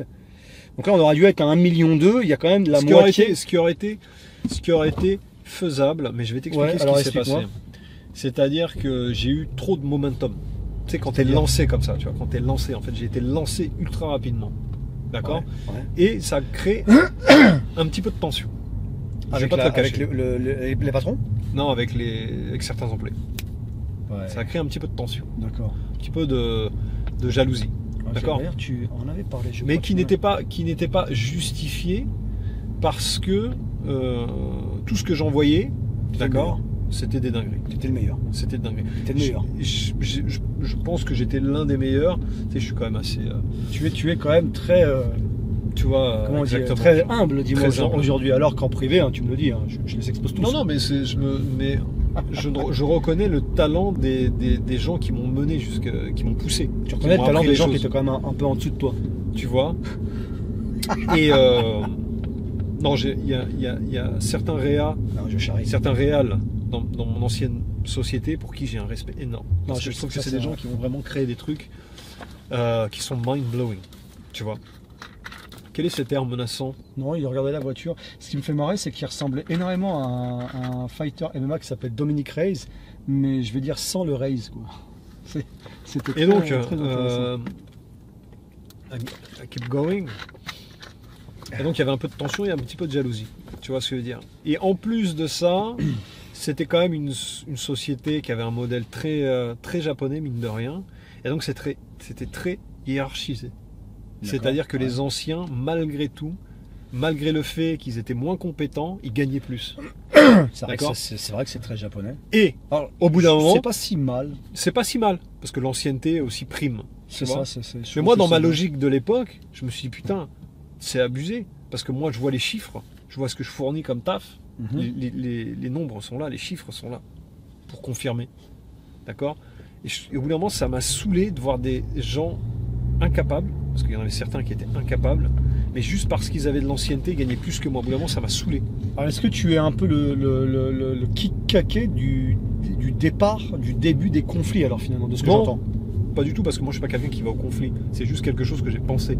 Ah, tu l'as pas dit. Et plutôt que le dire, essayer de me prendre la tête, de pousser des choses, Mhm. j'ai préféré opter pour le plan B. Ok, D'accord. qui est donc? Quel plan B qui était donc, maintenant que j'ai fait mes armes et que je maîtrise mon sujet, je peux maintenant travailler pour moi. M'émanciper. Exactement. D'accord, donc Prendre mon envol. tu as Gaman des Prince années. Prince Hotel. J'ai tourné multitude de films. Tu as Gaman des années, disons que la BM fait fureur en fait depuis tout à l'heure, je sais pas si tu vois, mais les regards posés sur la BM sont assez insanés. Donc c'était la raison pourquoi. C'est ce qui m'a poussé vraiment à me dire, ok, là, je vais initier le plan B et je vais me mettre à mon compte. Je vais Ok. tenter le truc. Alors Parce là, que quand tu as un carnet d'adresses que tu t'es fait depuis 7 ans, que tu as des relations, que tu as travaillé, t'es pas un nobody, tu sors pas de donc là, t'as de un nulle gros part. carnet d'adresse dans le milieu du porno japonais. on est d'accord. Exactement. Tu es connu, Bon. surtout qu'à l'époque des Kantoku, Gaijin, il n'y en avait pas. Non. Tu étais le seul. J'étais le Faut- seul, ouais. Faut le savoir, hein, faut le savoir qu'à l'époque c'était le seul étranger. C'est vrai que j'ai marqué mon époque. C'est quand même pas rien, c'est le seul étranger dans tout le Japon à l'époque qui était J'ai marqué. réalisateur de films porno japonais. J'ai marqué. Sachant que dans ce milieu, Il y a eu des petits, il y a eu des mecs qui ont essayé de faire deux, trois trucs, etc., mais je les considère pas. Moi, vraiment, je suis le premier à avoir vraiment déjà adopté la méthodologie japonaise. Ça, c'est D'accord. très important. C'est-à-dire que j'ai rien imposé, j'ai tout kyushu, tu vois ce que je veux dire, hein? Kyushu cette année, J'ai tout, Kyushu ne. j'ai tout appris et j'ai tout vraiment. Et donc, ouais, donc là, on est quand même dans un moment où toi, je me rappelle, tu me disais. Non, parce que c'est réaliser, c'est pas juste poser une caméra, etc. C'est écrire des scénarios, c'est écrire des kikakusho. Ah, C'est mais moi, je penser me à un rappelle- Nagalé. Moi, je me rappelle quand tu me. Moi, il y en a un qui m'a marqué, hein, c'est les fameux. On va pas en parler là, mais le 180 tube. Non. Les tubes, ça, c'était quand même quelque chose Ça, d'assez c'est quand, imaginatif. quand j'ai créé ce genre de choses, d'accord, c'est qu'au bout d'un moment, quand t'es passé par tous les genres, tous les styles et que t'as tout fait, d'accord, Attends, c'est une meuf là, au volant de sa Ferrari, tranquille. C'est quand même bien le Japon. Fais non, voir. c'était un mec. Ah, c'est un mec, volant à gauche, ok, d'accord. Ouais. Ah, ouais, volant à gauche, ok, d'accord. Avec sa fille, by the way. C'est même pas une meuf, c'est une gamine. Je sais pas, j'avais pas vu bien là au début, mais t'as vu. Donc le daron avec sa fille à côté, tranquille dans sa petite Ferrari des années 90. Il est Super. bien. Vive le Japon, les amis. Vive le Japon. Un pays qui te permet justement de Donc, pouvoir profiter des belles choses. Donc, Et donc j'avais la carte blanche. Donc là, à ce moment-là, tu me dis, ouais, moi j'ai envie de faire mon propre bise. Ouais, donc au bout d'un moment, là, comment t'en parles? Est-ce que tu appréhendais quand même le fait d'en parler ou tu t'es dit, vas-y, fuck it, j'y vais, y a rien à faire? Non, parce que je savais que c'était quelque chose que je pouvais justement discuter avec mon patron. Ok, donc tu t'es jamais dit à un moment donné, il va prendre ça pour un coup de couteau dans le dos. Je l'ai mis bien, je l'ai fait, et maintenant il veut me concurrencer parce que finalement c'est une forme de concurrence de faire une autre boîte dans le porno. Pas du tout. Pas du tout. Il a très bien compris parce que lui-même est passé par le même process. Ok. Tu vois ce que je veux dire. S'émanciper, vouloir faire ses propres choses, ça veut pas dire forcément mettre un coup de couteau. Tu vois ce que je veux dire. Non, mais beaucoup auraient pu le prendre comme ça. Ouais, mais une personne comme... Quand même, le mec est en Ferrari, il est en train de kiffer sur la BM. Je tiens à signifier les amis. Comme mon boss m'a toujours épaulé, ouais. M'a toujours compris, m'a toujours supporté, il a compris direct. Là, et on a un point en commun, ouais. On est poissons tous les deux. C'est ce qui fait la différence. C'est ce qui a fait la différence. Bélier, je pense que t'aurais. Non, mais tu sais que pour les Japonais, c'est très important le signe astrologique. Exactement. Et aussi le sang. D'accord. Et justement, des fois, ça se garou gata. Parce que tu fais un truc, un peu, tu vois. Dis-le, mais je me rappelle que tu m'avais dit quelque chose d'assez poignant. C'est poignant. C'est poignant. La vue est quand même fantastique. Le skyline là est vraiment. C'est vrai que ils vont. Mais arrête de dire ça, parce qu'ils vont nous dire de mettre la caméra, machin. Non mais là t'as un temple, laisse tomber. Écoutez les amis, un jour, je fais une petite parenthèse justement pour rebondir sur ce qu'il vient de dire. Souvent vous me dites en commentaire, mettez aussi la caméra, vous changez des fois vous, des fois sur le paysage, etc. Ok. Ben, je vais vous mettre une condition. Vous allez voir que tout de suite, ça va moins faire de fougueux au niveau de cette idée. Je le ferai le jour où il y aura quelqu'un qui me fera les montages gratuitement, comme je l'ai fait. Tu vois, comme ça, on va calmer le sujet. Où vous allez devoir séparer droite, gauche, machin et tout. C'est une blague. En gros, pour vous dire.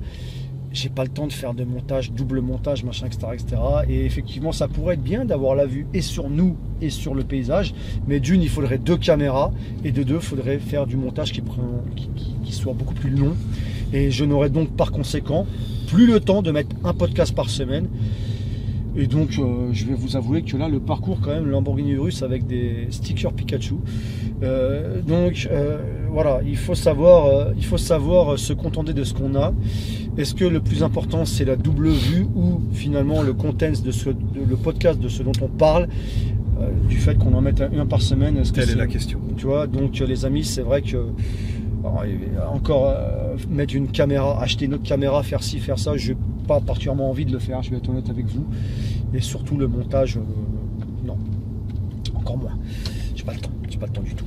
Parce que là, l'avantage, c'est que pourquoi je peux en mettre tout le temps, c'est que vraiment il y a 0 montage, on met la vidéo comme ça. Donc ça, c'est vraiment pratique. Revenons-en. C'est ce qui fait que je peux vous en mettre toutes les semaines. Maintenant, là, je reviens sur le truc poignant. Voilà, le truc poignant. Il te dit quoi à ce moment-là, ton patron, quand tu lui dis, écoute, je vais faire ma propre boîte, il te prend entre 4 yeux et il te dit une fameuse phrase que tu m'avais dit à l'époque. Putain, je m'en souviens même plus, qu'est-ce qu'il avait dit? Joe-san.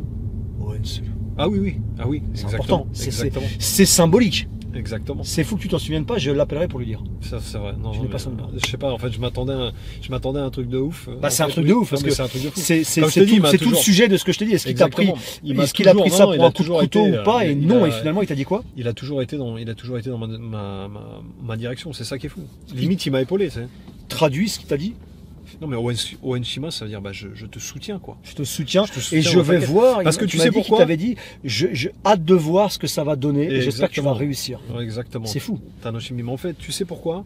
Parce que lui-même est passé par le même process. D'accord. Tu vois, lui-même il a travaillé les terrains. Généralement Daitai dans le Nagare, donc le déroulement dans ce genre dans notre Gyokai à nous, dans notre univers à nous. Tu commences Réa, d'accord, tu fais ton chemin et tu t'émancipes direct. Alors j'ai envie de te dire, pour le coup, c'est un peu le Nagare dans toutes les entreprises en fait, dans tous les systèmes. Moi, de ce que j'ai pu expériencer moi-même dans ma vie. Dans le porno quoi. Tu vois, c'est vrai que dans l'immobilier, partout en fait, dans l'automobile, les mecs commencent dans une boîte et ensuite. Suffit que tu as un esprit d'entrepreneur. Ouais. Tu as envie d'entreprendre des choses, tu as envie de faire les choses à ta façon. Tu utilises ce dont tu as été, toute l'expérience que tu as acquis et la liberté, pour la mettre en ta faveur. la liberté de pouvoir faire les choses à sa façon aussi, parce qu'on t'impose toujours une vision. Tu travailles toujours selon la vision du patron, selon la vision du patron et les idées aussi qu'on t'impose, tu vois. Il y a des codes à respecter, alors que quand tu es toi maître de tes propres créations, c'est là vraiment que tu peux t'exprimer. Mais ce qui est normal, c'est comme toi ensuite, quand tu as été patron, tu as imposé tes codes à ceux que tu employais. Tu vois, c'est logique, exactement. C'est ton identité, c'est ta boîte. Exactement. Alors, donc là, tu veux faire ta boîte et on est en quelle année à ce moment-là? Ah, je pense qu'on est en 2000, il y a une dizaine d'années hein, déjà. 2014, ouais. Je te le dire, je me exactement. très bien, puisque moi aussi, j'avais commencé vraiment à vouloir me mettre sérieusement dans mes propres affaires. 2014, exactement. Donc là, 2014, je me rappelle d'ailleurs que quand on développait, petite anecdote très, très intéressante pour vous dire à quel point la motivation n'a d'égal que notre motivation, c'est qu'à l'époque, lui et moi, lui pendant qu'il bossait sur son projet qui était justement sa boîte, sa propre boîte dans le porno japonais, moi, je n'en parle pas encore, mais je faisais mes trucs de mon côté et on s'appelait sur Skype. À l'époque, il n'y avait pas Line d'ailleurs. On s'appelait sur Skype, tu t'en souviens peut-être pas, j'ai une bonne mémoire, vers 3h, 4h du matin, et moi je bossais sur mon PC à 3h, 4h du matin, lui aussi bossait sur son PC à 3h, 4h du matin. Je buvais mon petit verre de vin et, en bossant et... moi, je devais sûrement boire mon Soken Beach. Et ce qui est intéressant, c'est que le lendemain, lui devait aller à son travail qu'il avait encore, puisqu'au début, il ne pouvait pas arrêter. Et moi aussi, j'allais encore à mon travail le lendemain matin. Donc, on bossait sur nos projets respectifs pendant qu'on devait aller au boulot actuel le lendemain matin. C'était un peu un agalé assez fatigant. Et je me rappelle qu'on ressemblait à... Surtout toi, à l'époque, je me rappelle qu'il y avait plus rien, quoi. Mais c'est normal. Je pouvais pas te... Donc voilà. Quand tu donnes dans un sens, moi je suis du type très frénétique, c'est-à-dire quand je fais les choses à fond, limite jusqu'à la mort entre guillemets, tu vois.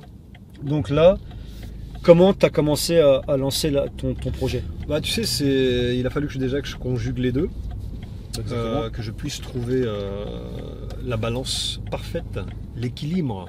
J'ai envie de penser en balance parfaite. Parfait, ouais, non mais c'est ça, ça m'a captivé vraiment. Balance parfaite. C'était incroyable, balance parfaite. Hein. Ce petit pantalon en plus l'a sublimé, on est bien d'accord. Dans une balance parfaite. Moi j'ai conjugué les deux. En fait ce que j'ai fait, tout simplement j'ai été voir les sociétés partenaires, entre guillemets, les sociétés avec lesquelles j'avais déjà bossé. J'aurais proposé mes services en leur disant écoutez, je vous fais un produit de A à Z livré. D'accord. Ouais. Et c'est comme ça que j'ai initié mes premières productions. Donc en gros, toi, pour que les mecs comprennent un peu, ton fonds de commerce, ton business que tu as ouvert, en fait, ça consistait à proposer mes services à d'autres entreprises, à d'autres sociétés de production. Ok, donc toi, tu faisais des productions pour d'autres productions. Exactement. Et tu faisais ça dans tout genre. C'est ça, exactement. Ne va pas parce que là, la flèche, je vais à droite. Je t'ai senti avancer. Oui, au début, oui, mais après j'ai freiné. Ok, parce que je croyais que t'allais. Ok. À la gauche. Et donc, ouais, exactement. Et en fait, le truc, c'est que ces sociétés-là, les grosses sociétés de production de porno, elles ont des plannings. Et on est dans une époque très frénétique où il fallait sortir le plus de films possible. C'est quoi cette carlingue là? Il fallait sortir le plus de films possible. D'accord. Et donc pour ça, ils doivent s'adresser à des producteurs indépendants. Parce que in-house, qu'on appelle in-house, ils ne peuvent pas sortir 40, 50 films avec leur staff maison. D'accord. C'est quelque chose qui est quasiment impossible. Et donc ils font appel à des gaïchus comme moi, des prestataires on va dire, où ils demandent de réaliser des films. D'accord. Et moi, mon boulot, c'est de faire un meeting avec eux, d'obtenir un budget de leur part, de planifier le tournage. Donc ils te disent, ouais, voilà, nous on veut tel genre de film, on veut tel machin, on veut un film comme ça. Et exactement. On attend de budget. On doit finir le il faut film. Telle actrice, par exemple. Donc c'est toi qui t'occupais de. Ils te disent le truc, toi tu t'occupes de trouver l'actrice, de tout faire. Alors ça dépend. Soit c'est déjà des actrices définies qui sont signées, d'accord. Parce que généralement ces studios-là, ils sont des gros studios avec lesquels je travaille. Ils ont leurs actrices attitrées in-house, déjà signées, ce qu'on appelle des Tantai Joyu. Et donc l'actrice peut être imposée. Ou des fois, c'est mon job de trouver une actrice qui correspond exactement. Super, c'est ce que je fais tout le temps. Ouais. Alors, une question. Ouais. Une question. Qu'est-ce que c'est que ça? Sors-le un coup et remets-le un coup. Vas-y. Une question. C'est comme par hasard. Une question Vas-y, je t'en prie. que j'ai, c'est est-ce que toi Ouais. aussi tu avais tes actrices que tu pouvais provider de temps en temps, fournir? Non, j'avais jamais d'actrice attitrée. Ouais. J'avais des préférences. D'accord. Donc tu avais des personnes avec qui tu avais déjà bossé. Je faisais des recommandations. Par D'accord. exemple, on cherche une actrice pour tel rôle. Qu'est-ce que tu en penses? Quelle actrice pourrait bien répondre au rôle? Ok, et dans ces moments-là, toi, tu faisais quoi? Tu allais voir les agences qui étaient... Alors moi, j'étais en relation avec les agences, avec quasiment toutes les agences de Tokyo, les agences de mannequinat. J'ai pas envie d'appeler ça des agences de mannequinat, parce que ce sont des modèles, les agences de modèles. Ouais. D'accord. Parce qu'au Japon, les actrices sont encadrées, elles appartiennent à des agences, elles ont des managers.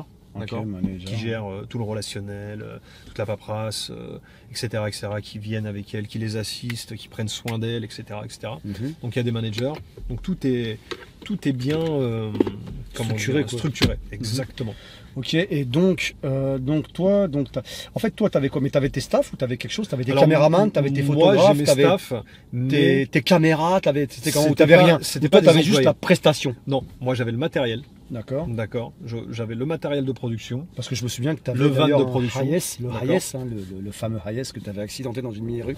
Exactement, mais que j'ai récupéré très Ah récemment. ouais, alors c'est ça. Alors ça, on y reviendra plus tard. Ce qui est fou, c'est qu'il est encore là. Quoi. Il est encore là, le Hayes. Que tu avais acheté 1 million de yens. 1 million de yens, le truc le plus... Mais tu vois, c'est des véhicules robustes. Tu investis 1 million de yens là-dedans, tu peux rouler 10 ans, 20 ans, 100 ans avec, ça bougera jamais. Parenthèse assez intéressante, le Hayes, Toyota Hayes, qui est donc un minivan, est le véhicule le plus volé au Japon. Exactement. Et je vais même te dire un truc, à l'époque, j'ai tourné dans on avait dans une ancienne société, d'accord, on avait un Hayes grand Hayes, d'accord, mais qui avait été restructuré à l'intérieur, ils avaient changé, en fait, ils avaient enlevé tous les sièges et on avait un lit. D'accord. Ce qui nous permettait de pouvoir tourner dans le Hayes. C'est-à-dire là en face de nous un Hayes. Il faut savoir que le Hayes c'est le minivan le plus utilisé aussi pour tous les. J'adore cette bagnole en vrai. Pour tous les Je te Gemba. jure, C'est surtout tout ce qui est maçon, tout ce qui est construction et tout, les mecs utilisent énormément. Donc, mais c'est marrant qu'ils utilisent le Hayes et non pas plus les autres marques. C'est vraiment le Toyota Hayes. Alors qu'il y en a d'autres. Alors que chez Nissan, ils ont l'équivalent. Le Caravan. Ouais, le Caravan, ou un Mais truc comme ça. bizarrement, c'est le Hayes qui est ouais, alors ça doit être une question de prix, j'imagine. C'est un truc. Parce que niveau Mitame, c'est quasiment. T'as vu, il y avait chose. un grand Hayes là-bas. Le Exactement. grand Hayes, c'est un pur bonheur. Donc toi, t'avais donc ton matos, t'avais des Exactement. caméras et tout ça. Et j'avais mes caméras. Et le chose, c'est que moi-même, j'employais. Ouais. D'accord, des prestataires, c'est-à-dire des prestataires entre guillemets. C'est-à-dire que j'avais une équipe de freelance. D'accord. D'accord, qui était disponible, mais je travaillais toujours avec les mêmes personnes. Tu avais une question, tu penses que tout ton matos caméra coûtait environ combien à l'époque? Ouais, On va parler en dollars ou en euros. Honnêtement, quand j'ai commencé le matos que j'ai maintenant. Non, à l'époque, quand tu étais structuré, quand t'avais tout. Au début, j'ai pas investi beaucoup. Hein. Non, quand t'avais tout, à la fin. Peut-être 1 million de yens, un truc comme ça. 1 ou 2 millions de yens en matos. En tout. Ouais. Donc t'avais pas grand chose, ça coûtait pas grand chose. Non, c'était pas du matos.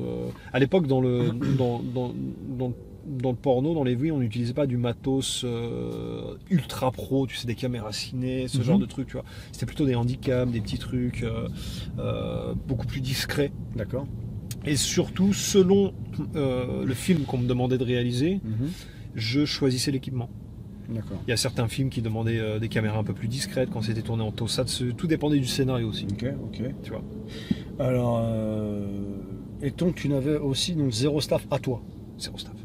Tous tes staffs Tous mes staffs étaient freelance. Ok. Et ils le sont encore d'ailleurs.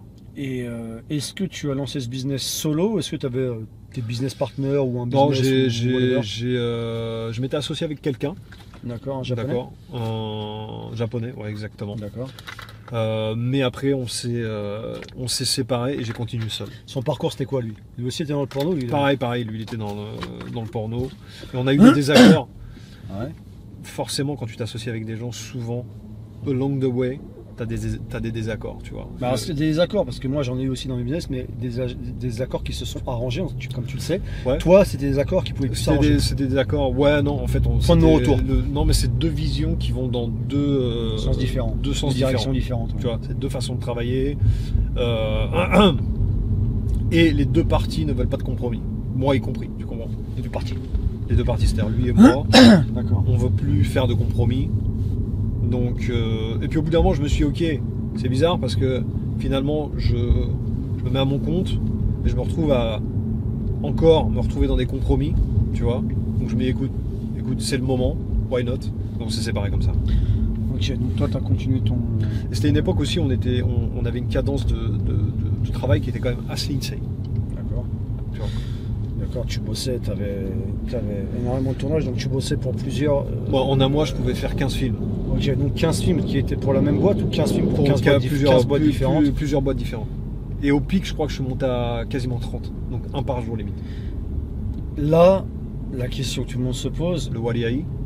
à ton pic, tu étais à 500 000 yens dans la boîte Ouais, quand là, tu étais employé. j'étais à des chiffres qui Là, à dépassaient ton pic, l'entendement. Là. ouais, à ton pic, si tu peux le dire, Bah, tu gagnais combien? Enfin, disons que ça ramenait combien mensuellement environ ce par business? film, je gagnais entre 300 et 500 000 par film. Tout retiré, mais tu avais tout à payer par film. Non, parce que t'avais... tout retiré entre 300. Tu as un budget, on va dire, on te donne 2 millions d'yens pour faire un film. D'accord, donc toi, il te reste dans la poche Sur les 2 300 millions d'yens, tu as ton salaire aussi qui est inclus dedans. Mais il n'est pas fixe. Mhm. C'est-à-dire que généralement, tu prends les restes. Tu prends ce qui reste. Et il te Donc, c'est à restait toi. 300-500. Exactement, entre 300 et 500, ça dépend du budget. Donc c'est à toi vraiment de C'est tout dépend de l'actrice, par exemple, juste De si je bien comprends équilibrer. bien, par exemple, au lieu d'avoir une actrice que tu aurais pu avoir à 1 million, tu la touches à 700 000, c'est tout bénéf pour toi. En Exactement. gros, c'est ça. Exactement. Au lieu d'avoir une caméra à 500 000, tu la touches à 200 000. Exactement. Mais Ouais, j'ai caméra, whatever. jamais sacrifié la qualité du produit. Non, non, mais c'est pour mon pour profit. une question de Mais comment. c'est C'est ouais, toi non, qui c'est ça, gérais le c'est budget. toujours. Exactement. C'est toi qui gères le budget. C'est un peu comme Et je c'est connais ça, quelqu'un qui a sa propre boîte ici au Japon et qui gagne énormément dans la maçonnerie. Ouais. Et lui, en fait, il a un budget, par exemple, pour tel chantier de 10, 15, 20, 30 millions, ça dépend. Et il va recruter en freelance C'est ça. Tu jongles. ses employés pour ce budget, pour ce taf-là. Il va acheter le matos et c'est lui qui va jongler. C'est ça. D'accord. Toi, c'était pareil, mais dans le porno. Exactement. Ok. Donc, quand tu as 2 millions. Donc quand tu avais je 300 te à fais- 500 000 yens, quand- si on fait un calcul que tu avais environ 30, on va dire que le max c'était 30. Donc en moyenne, tu avais quoi, 15 films par mois? C'est ça. Donc tu fais les totaux. Donc c'était quand même assez insane le budget. C'est conséquent. Donc en fait, quand tu fais un film, t'as pas l'impression de prendre beaucoup. Tu vois ce que je veux dire? Ouais, mais vu que tu fais ça pendant un mois non-stop, Mais vu que tu fais ça comme une machine. tu comprends? prenais des vacances à ce moment-là? Non. Là c'était full. Jamais. Tant qu'il y en a, je Mais prends. en fait, tout le monde se. C'était quoi le mindset? C'est-à-dire, Le tant mindset qu'il y a dans du ta- travail, Voilà, parce que tu sais, les gens ont tous des boîtes, mais à un moment donné, ils partent Mais en tu sais- vacances. Pourquoi non, toi, il n'y a tu pas de pars- vacances. Voilà, alors pourquoi? C'était quoi? Tu pensais que. Parce que Non, parce les que gens déjà qui. d'une, j'en Est-ce que avais pas tu envie. pensais. D'accord. Déjà d'une, j'en avais pas D'accord. envie. T'es un peu comme moi dans ce. Moi, les vacances, je bats les couilles. Hein. Ouais, je me prends pas un mois à droite à gauche, puis c'est des choses que j'aime pas faire en plus, tu vois. Peut-être 2 jours, un week-end et c'est Ouais, tout. voilà, parce que je me désynchronise de tout ce que je suis en train de faire. Mhm. Euh, Alors, on est vraiment pareil de ce côté-là. Nous, les Ouais, vacances, ouais, c'est pas nécessaire. Vraiment, moi, ma timeline, elle est en temps réel. Tu Mais je comprends? pense que c'est aussi parce que Parce qu'on tu est- kiffais, on kiffe, hein, et parce Ouais. que tu kiffais vraiment ce que tu faisais. T'as pas Ouais. l'impression. T'es dans un flow, quoi. Tu vois ce que je veux dire? T'es dans Ouais. t'es dans une continuité qui fait que, et t'as toujours des trucs à gérer, etc. Mais je me suis laissé comme ça envoûter par le travail. C'était un désir que j'avais, tu vois. Ok, Et tu en te plus de sentais ça- esclave de ton truc ou tu te sentais Pas même du pas tout. travailler à l'inverse? Je Ou me tu te sentais- sentais normal? Je me sentais normal en fait. Donc tu savais que tu travaillais, Ouais, mais tu te sentais pas esclave en fait, de ton travail. En fait, j'étais censé faire ce que je devais faire. J'avais l'impression d'accomplir ma destinée. C'est bizarre, hein? Alors attends, parce que là c'est un vocabulaire très important. Alors peut-être que tu l'as pas dit sans faire exprès. Ouais, Enfin, tu as peut-être pas vu la nuance, mais ce que tu devais faire ou ce que tu voulais faire. ce que je devais faire. Ok, mais Donc c'était ma destinée. J'étais destiné à faire ça. Ah, ok. Tu vois? J'étais destiné à faire ça et j'y suis allé à fond. Et mon motto, ma règle d'or, c'était je refuse jamais un taf. Si on me demande un truc, même si j'ai un schedule, même si je suis à l'agonie, je ne refuse pas. Et en fait, et c'est ça qui a fait qu'on m'a donné du taf comme un ouf. Si tu peux en parler, Ouais. quelles sont les actrices les plus connues à qui tu as pu avoir affaire? à Je qui vais tu as juste balancer un nom comme ça parce que j'ai envie. Ouais. D'accord. Ma première réalisation, c'était avec une actrice qui s'appelle Aida Yua. D'accord.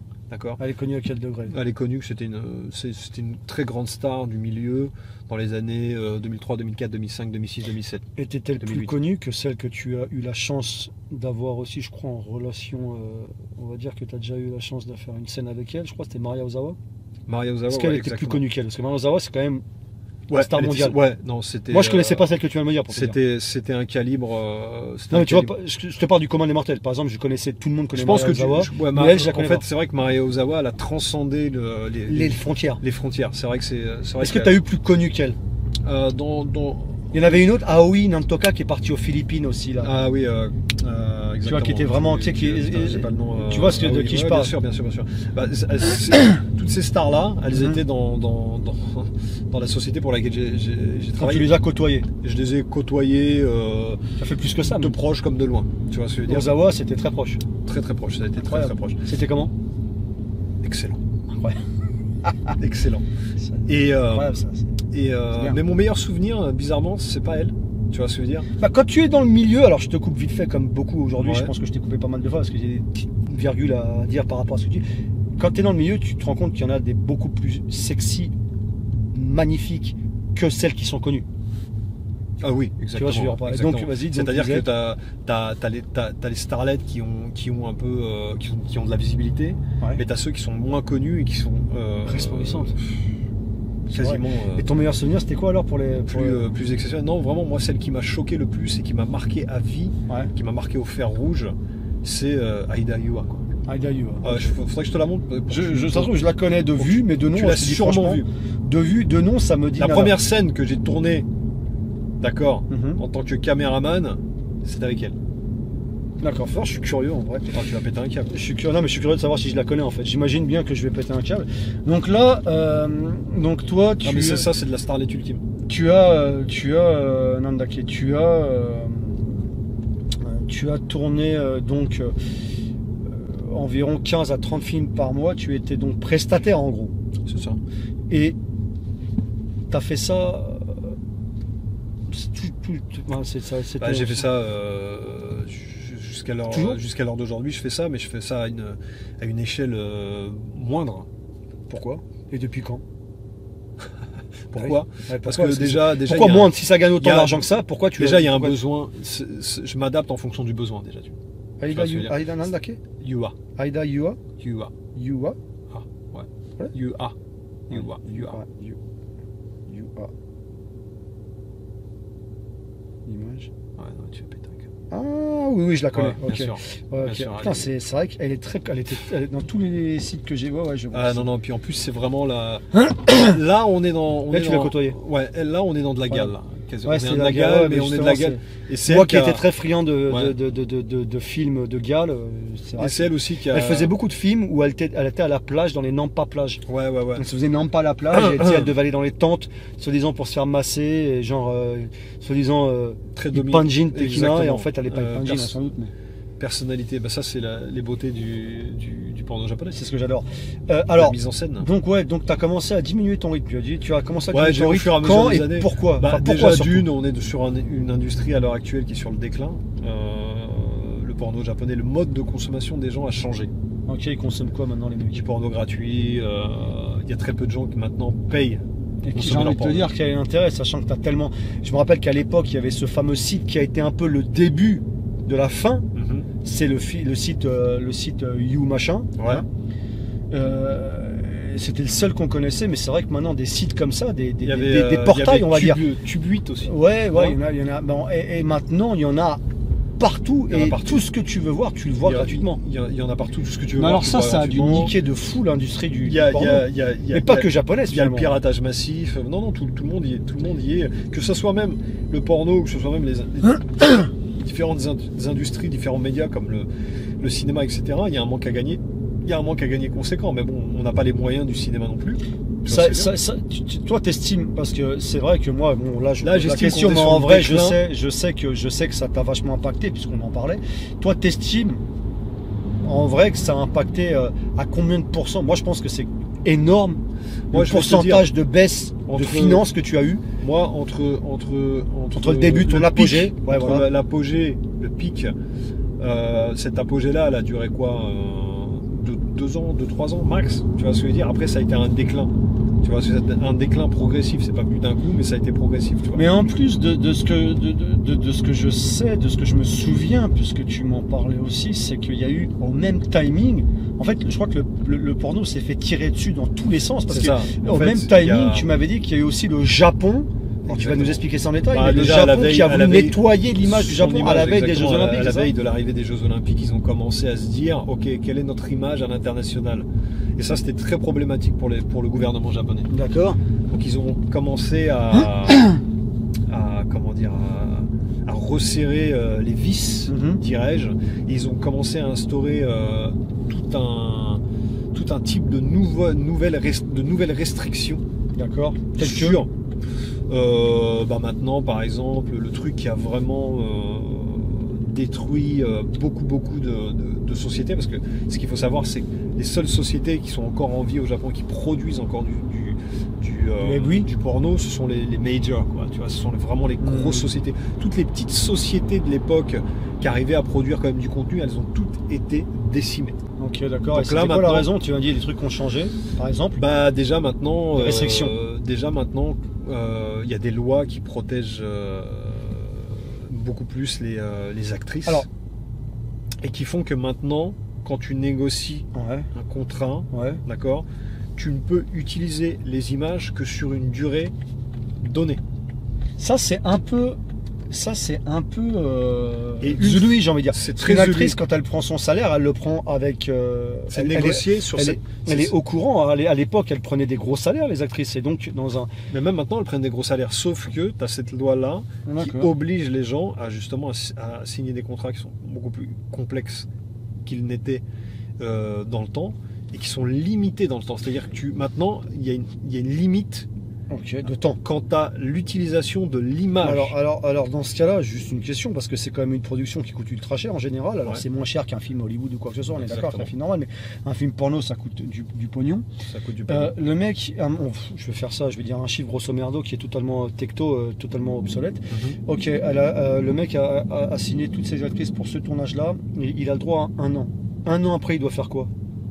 Tu dois renégocier le contrat. Donc il doit payer tous les ans l'actrice. Sinon ça disparaît tu dois renégocier le contrat. Et des fois, ce n'est pas qu'une question d'argent. C'est-à-dire que la fille, par exemple, si l'actrice a le désir de ne plus apparaître, tu perds ton film. Tu perds ton film. Ouais. C'est pour ça que maintenant, ils misent vraiment tout sur cette durée-là. Mais c'est fou. C'est un produit ultra. Mais alors, comment ils font? Parce que sachant qu'en plus de ça, il y a le piratage maintenant. C'est ça qui est problématique. C'est-à-dire que les pirates, les gens qui veulent le contenu, ça ne s'applique pas à eux. Bah ouais, parce que c'est des pirates. Ouais. Donc les gens qui font ça dans la légitimité se font baiser. Donc ils se font baiser d'une par la durée du contrat avec les actrices ou les acteurs. J'imagine que c'est valable que pour les actrices ou aussi pour les acteurs? C'est valable pour les acteurs aussi maintenant. Ok. C'est pour ça que maintenant, il n'y a plus aucun nouvel acteur qui rentre dans le business.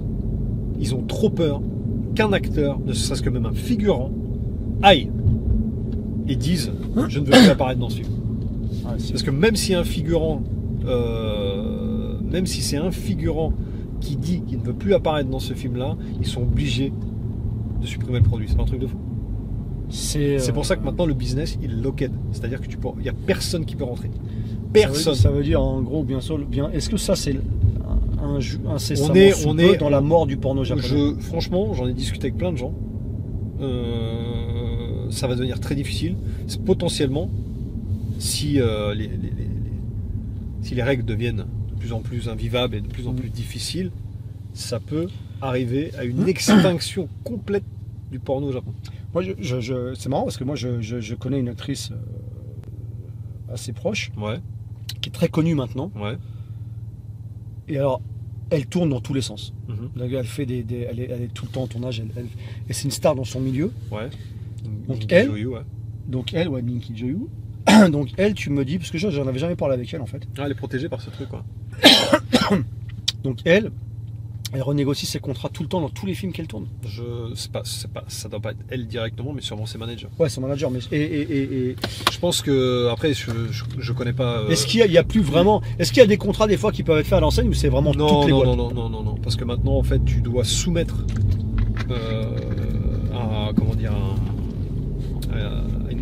tu dois soumettre ton produit à un espèce de bureau de censure qui va te délivrer un numéro d'exploitation et qui va s'assurer que tout est en ordre. Sans ça, tu peux pas mettre ton produit en vente. Tout est régularisé, c'est-à-dire il y a des règles pour vraiment tout. Alors j'ai une question, mais toi tu n'as peut-être pas la réponse, mais je pense qu'on va se faire une auto-réponse, mais je suis quasiment sûr. Ce que tu me dis là, ouais. Le coup d'arrêt, tu m'en avais parlé vraiment brièvement à l'époque, il y a quelques années. J'avais pas pris ça plus au sérieux que ça. Mais ce que tu me dis, qui signe la fin de l'Empire, parce que c'est quand même le porno japonais qui est quand même très unique au monde, très différent des autres et très connu. Mais maintenant, le porno japonais se casse la gueule depuis maintenant plusieurs années. Et on est à un point où énormément de boîtes ont fait faillite. Exactement. Et bizarrement, alors je dis pas que c'est lié, mais ça a automatiquement un rapport. Un impact. Les gens se rendent pas compte à quel point le porno japonais avait un impact entre guillemets positif sur l'économie japonaise. Ouais, bien sûr. Parce que c'était consommé dans le monde entier. Ça faisait partie Donc est-ce que ça, finalement, le gouvernement qui voulait nettoyer finalement entre guillemets, est-ce qu'ils ont aussi signé leur propre mort? Vu qu'on voit un peu maintenant l'impact. Ils ont pas besoin. Honnêtement, le Japon est en faillite totale. Je sais, mais le pays le plus endetté. Le Japon a 9 000 milliards de dettes, ce qui est énorme. C'est le pays le plus endetté au monde. Je vais te dire un truc. Je crois que c'est le plus endetté. En tout cas, c'est le plus endetté d'Asie, beaucoup plus endetté que c'est pas moi qui fais les lois, mais je peux te dire. Non, mais ça veut dire que ça doit impacter. Ouais, mais il y a cet argent, elle va autre part. L'argent des consommateurs, elle va autre part. Et je vais te dire où elle va. Maintenant, on est à une époque où maintenant, si tu veux devenir actrice, tu peux t'auto-produire toi-même.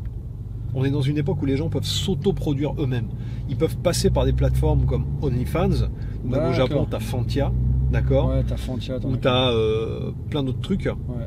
D'ailleurs, j'ai une très bonne, comment dirais-je, très bonne copine qui aime beaucoup, que je connais son mari et avec qui j'ai des relations que son mari veut que j'ai. Enfin bref, c'était ça. Anyway, les amis, c'est une autre histoire. Enfin, il veut, non, je connais très bien son mari, c'est un pote.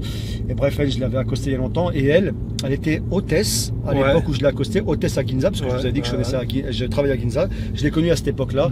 On a tout de suite été très proches. Elle est elle est vraiment bonne, c'est abusé, c'est une dinguerie. C'est vraiment la Gravia Tekina japonaise, tu vois.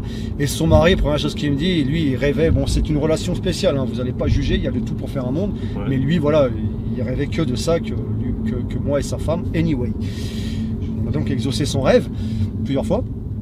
Et maintenant, je l'ai revu il y a un an, de temps en temps, on se prend un petit café, et elle est devenue ultra connue dans ce OnlyFans business. Alors, c'est pas OnlyFans, comme on a dit, OnlyFans est interdit au Japon, on m'a expliqué.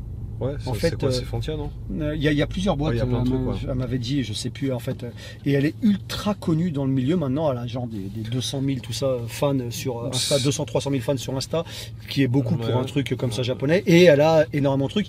Et elle m'a dit, les chiffres, gros, bien sûr, mais tu sais combien ça gagne par mois? Elle gagne environ 100 yen, 100 man mensuel. Ça m'étonne pas. Mensuel. Ouais, ça m'étonne pas. Donc tu vois, l'argent, il va où? Mais il va dans ses poches, mais est-ce qu'il va dans la poche des clients? Bah oui, s'il paye. Oui, exactement. Et puis ces sociétés-là, elles prennent une commission. C'est marrant que ça ce soit légal alors que les pornos. C'est marrant. Après, je préfère ce système-là. Par exemple, tu vois, je préfère ce système-là parce que c'est vrai que la meuf, elle décide ce qu'elle veut. C'est elle qui fait, c'est son contenu, c'est elle la patronne. Donc c'est vrai que c'est bien. Maintenant, les gens sont capables de s'autoproduire. Alors, ils sont pas capables de s'autoproduire à un niveau comme le porno, parce qu'il y a toujours aussi ce côté star, etc., etc. Il y a ce côté idol, il y a ce côté Maemuki, j'ai envie de te dire. Mais l'argent, elle a été redirigée vers d'autres endroits. C'est pas plus mal en fait. Et notamment les plateformes. Et en plus de ça, on se retrouve dans un contexte où les femmes qui souhaitent faire ce genre d'activité, elles se sont rendues compte qu'elles pouvaient le faire d'elles-mêmes, avec leur propre Dijo, avec leurs propres conditions, sur des plateformes, et qu'en plus de ça, elles peuvent gagner plus. Bah, regarde, qu'est-ce que tu ferais toi si c'était Moi, elle m'a expliqué, je gagne énormément, je suis sécurisé, il n'y a aucun risque. Je tourne ce que je veux, et la plupart du quand temps, je veux. Elles cassent leur visage, alors que tu vois. Elle, c'est le cas d'ailleurs, elle fout son visage. Parce que tu sais, il y a un côté quand même vachement excitant de pas vraiment voir le visage, etc. Tu vois. Et moi-même, je dois l'avouer, Hein, je sponsorise, on va dire, quelques modèles sur Fantia. Incroyable. Ouais, je le fais, ouais. Tu vois ce que je veux dire, des fois des petits coups de cœur comme ça que je vois passer sur Twitter, je me dis oulala. Tu vois. Et en plus, le pire, c'est que la contribution est assez risible. C'est du genre 1000 yens, tu vois, 1500 yens. C'est pas énorme en vrai. Non, non, en fait, il y a plusieurs packages. Il y a plusieurs packages. Il y a plusieurs packages. Quand tu multiplies par la masse, ça fait des chiffres totalement hallucinants. Et en plus, avec les réseaux sociaux, tu peux faire ton marketing toi-même. Tu vois, donc tu es ton propre produit, tu fais ton propre marketing toi-même. Donc ça explose vite, hein, ça explose vite. T'imagines les moyens qu'il faut à l'heure actuelle pour faire un film porno? Non, c'est vrai que c'est. Tu veux que je te fasse une estimation? Tu sais ce qu'elle m'expliquait? Tu sais ce qu'elle m'expliquait? C'est ça qui est assez incroyable. Écoute bien. Elle me disait, avec je fais un tournage photo, un peu vidéo, doga et tout. Genre c'est un jour ou deux par mois. Ouais. Et après tout le reste, on met le contenu, quoi. Parce qu'elle bombarde pendant 2 jours et après c'est le contenu au fur et à mesure. Donc en fait, elle distille son contenu, ouais, non mais c'est ça. Elle distille, ce qui est normal. Et donc ouais, c'est vrai que c'est assez, je veux comprendre. Et donc, en fait, quand ta copine elle prend Yon Senman, c'est Yon Senman qui va pas quelque part. Exactement. C'est pas distillé ailleurs. Yon Senman, c'est énorme. C'est énorme. Ah, c'est énorme. Alors. Yon Senman, ça représente environ, je sais pas, 300 000 euros mensuels. Ouais, c'est énorme. C'est énorme. C'est énorme.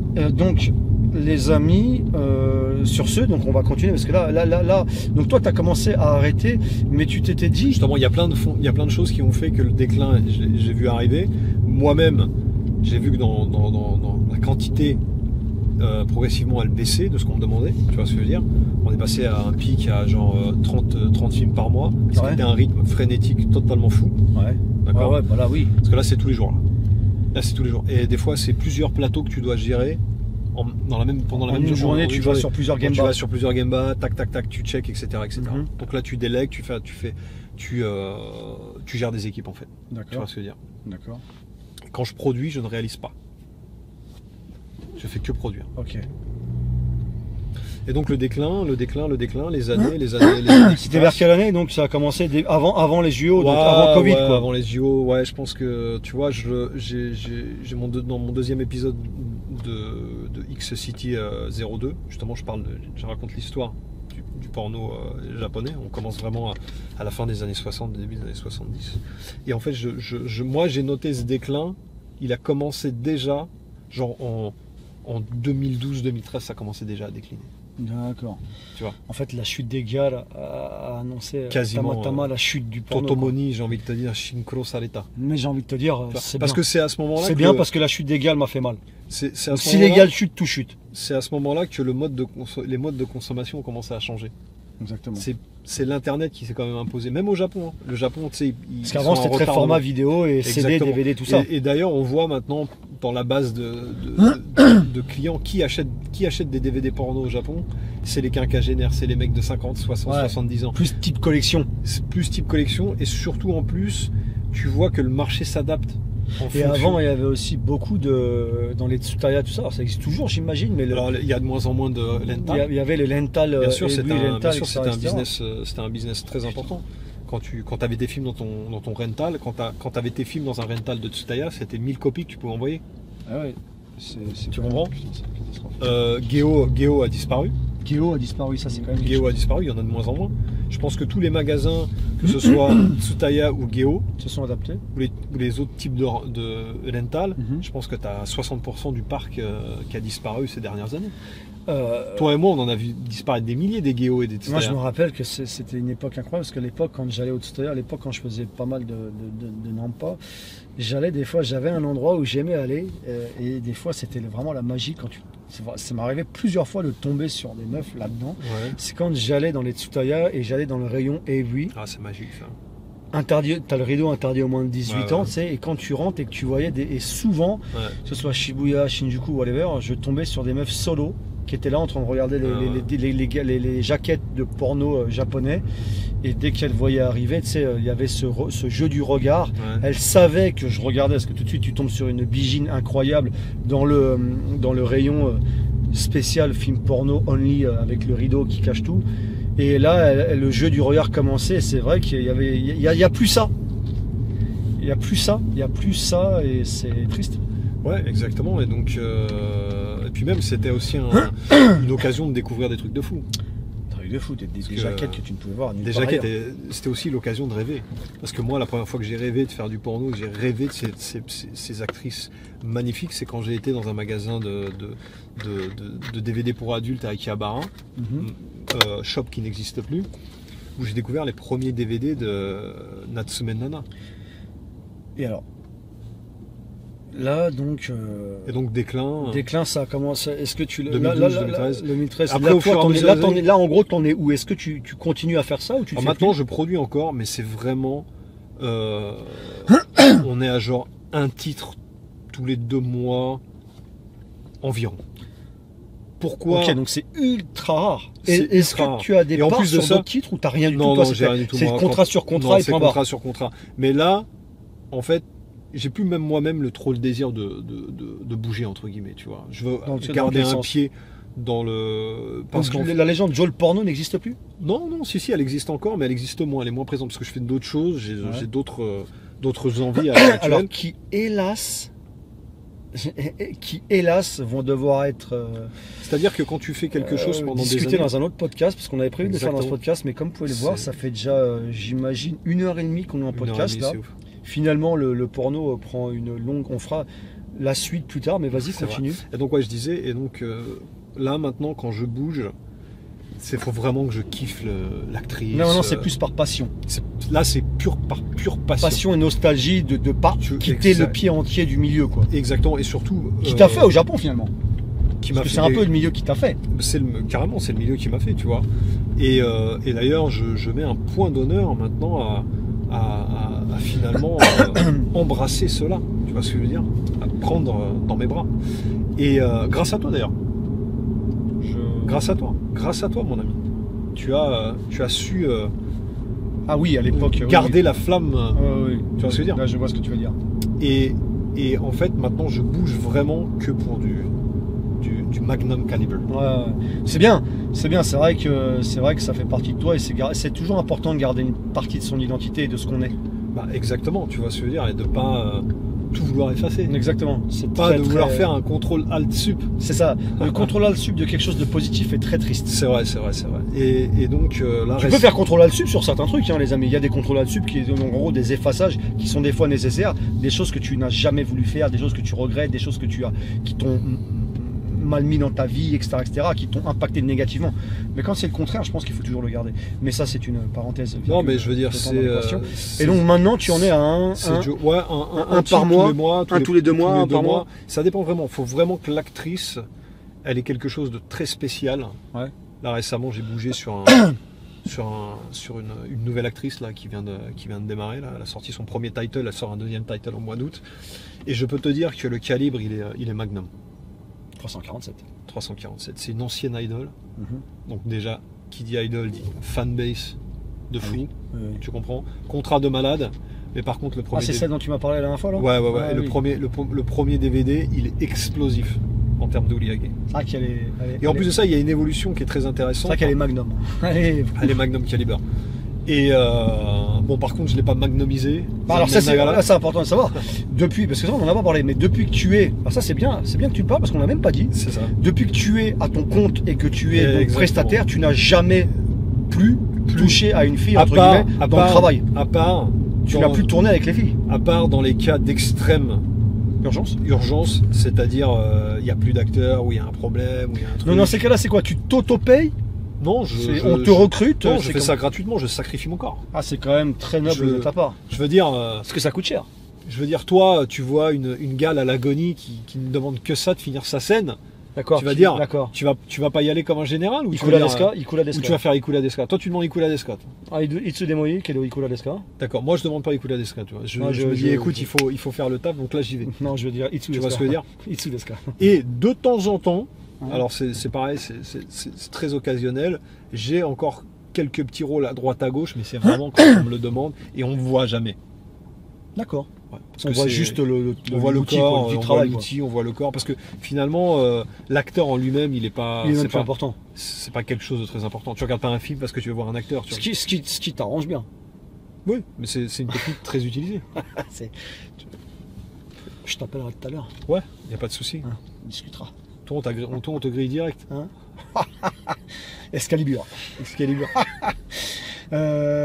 Donc ouais, alors ok. Ouais, bah écoute, donc là, on en est là, quoi. On en est là.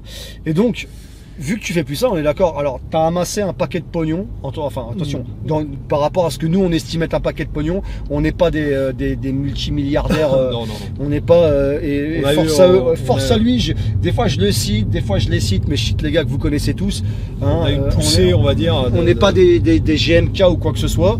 Et encore une fois, c'est pas péjoratif parce que moi, étant amoureux des voitures, vous savez que j'aime beaucoup le contenu de GMK, mais c'est pour vous montrer, eux, c'est vrai, des Akram Junior et tout, eux c'est vrai qu'ils ont des fortunes, c'est des dingueries. Mais à notre niveau, ce que tu as amassé, ce qu'on vient, on vient de rien.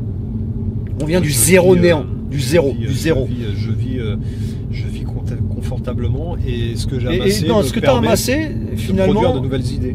Est-ce que ce que tu as amassé te suffit à vivre ou tu as dû maintenant, bien entendu, mais je connais la réponse, mais là c'est pour eux, tu as dû moi, je suis trouver de nouvelles affaires. Moi, je suis toujours quelqu'un qui veut avoir des activités. C'est-à-dire que je veux travailler sur des choses, je veux faire des choses, je veux bouger, j'ai plein de passions, j'ai plein de trucs que j'ai envie de faire, et donc je me donne les moyens de les faire.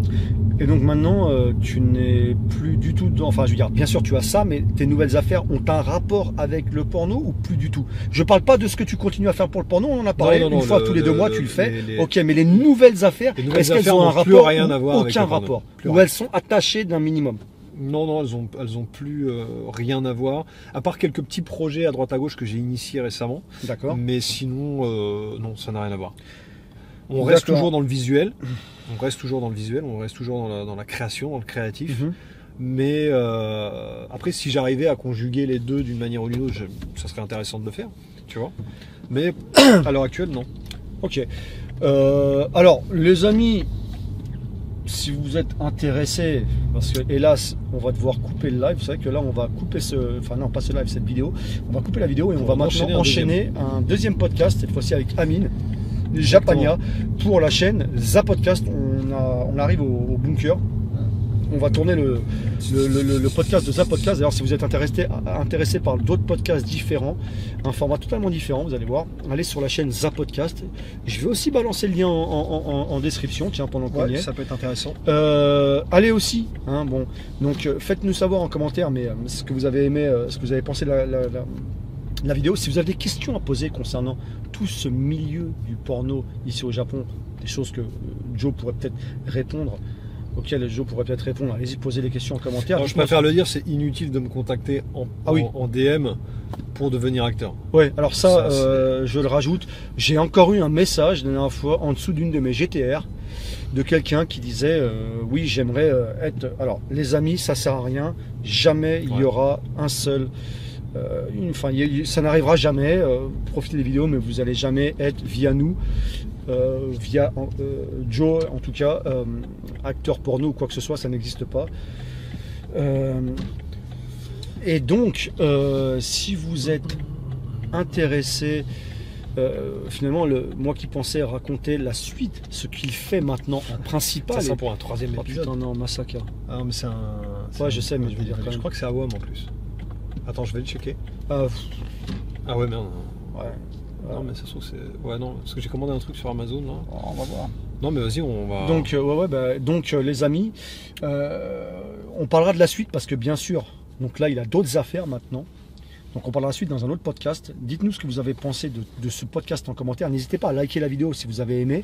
Ok, pour donner de la force, c'est assez important pour le ranking, tu connais, hein, pour l'algorithme, mais aussi de vous abonner à la chaîne et d'activer la cloche de notification. Ça, c'est aussi très important. Et d'aller sur les réseaux sociaux de Joe. Vous avez, depuis tout à l'heure, de toute façon, maintenant, d'après un commentaire de quelqu'un qui était très pertinent, j'ai laissé tout le long du podcast nos Instagram respectifs, mais vous avez les autres réseaux de Joe en description, et allez sur mes réseaux aussi, hein, qui sont aussi tous en description.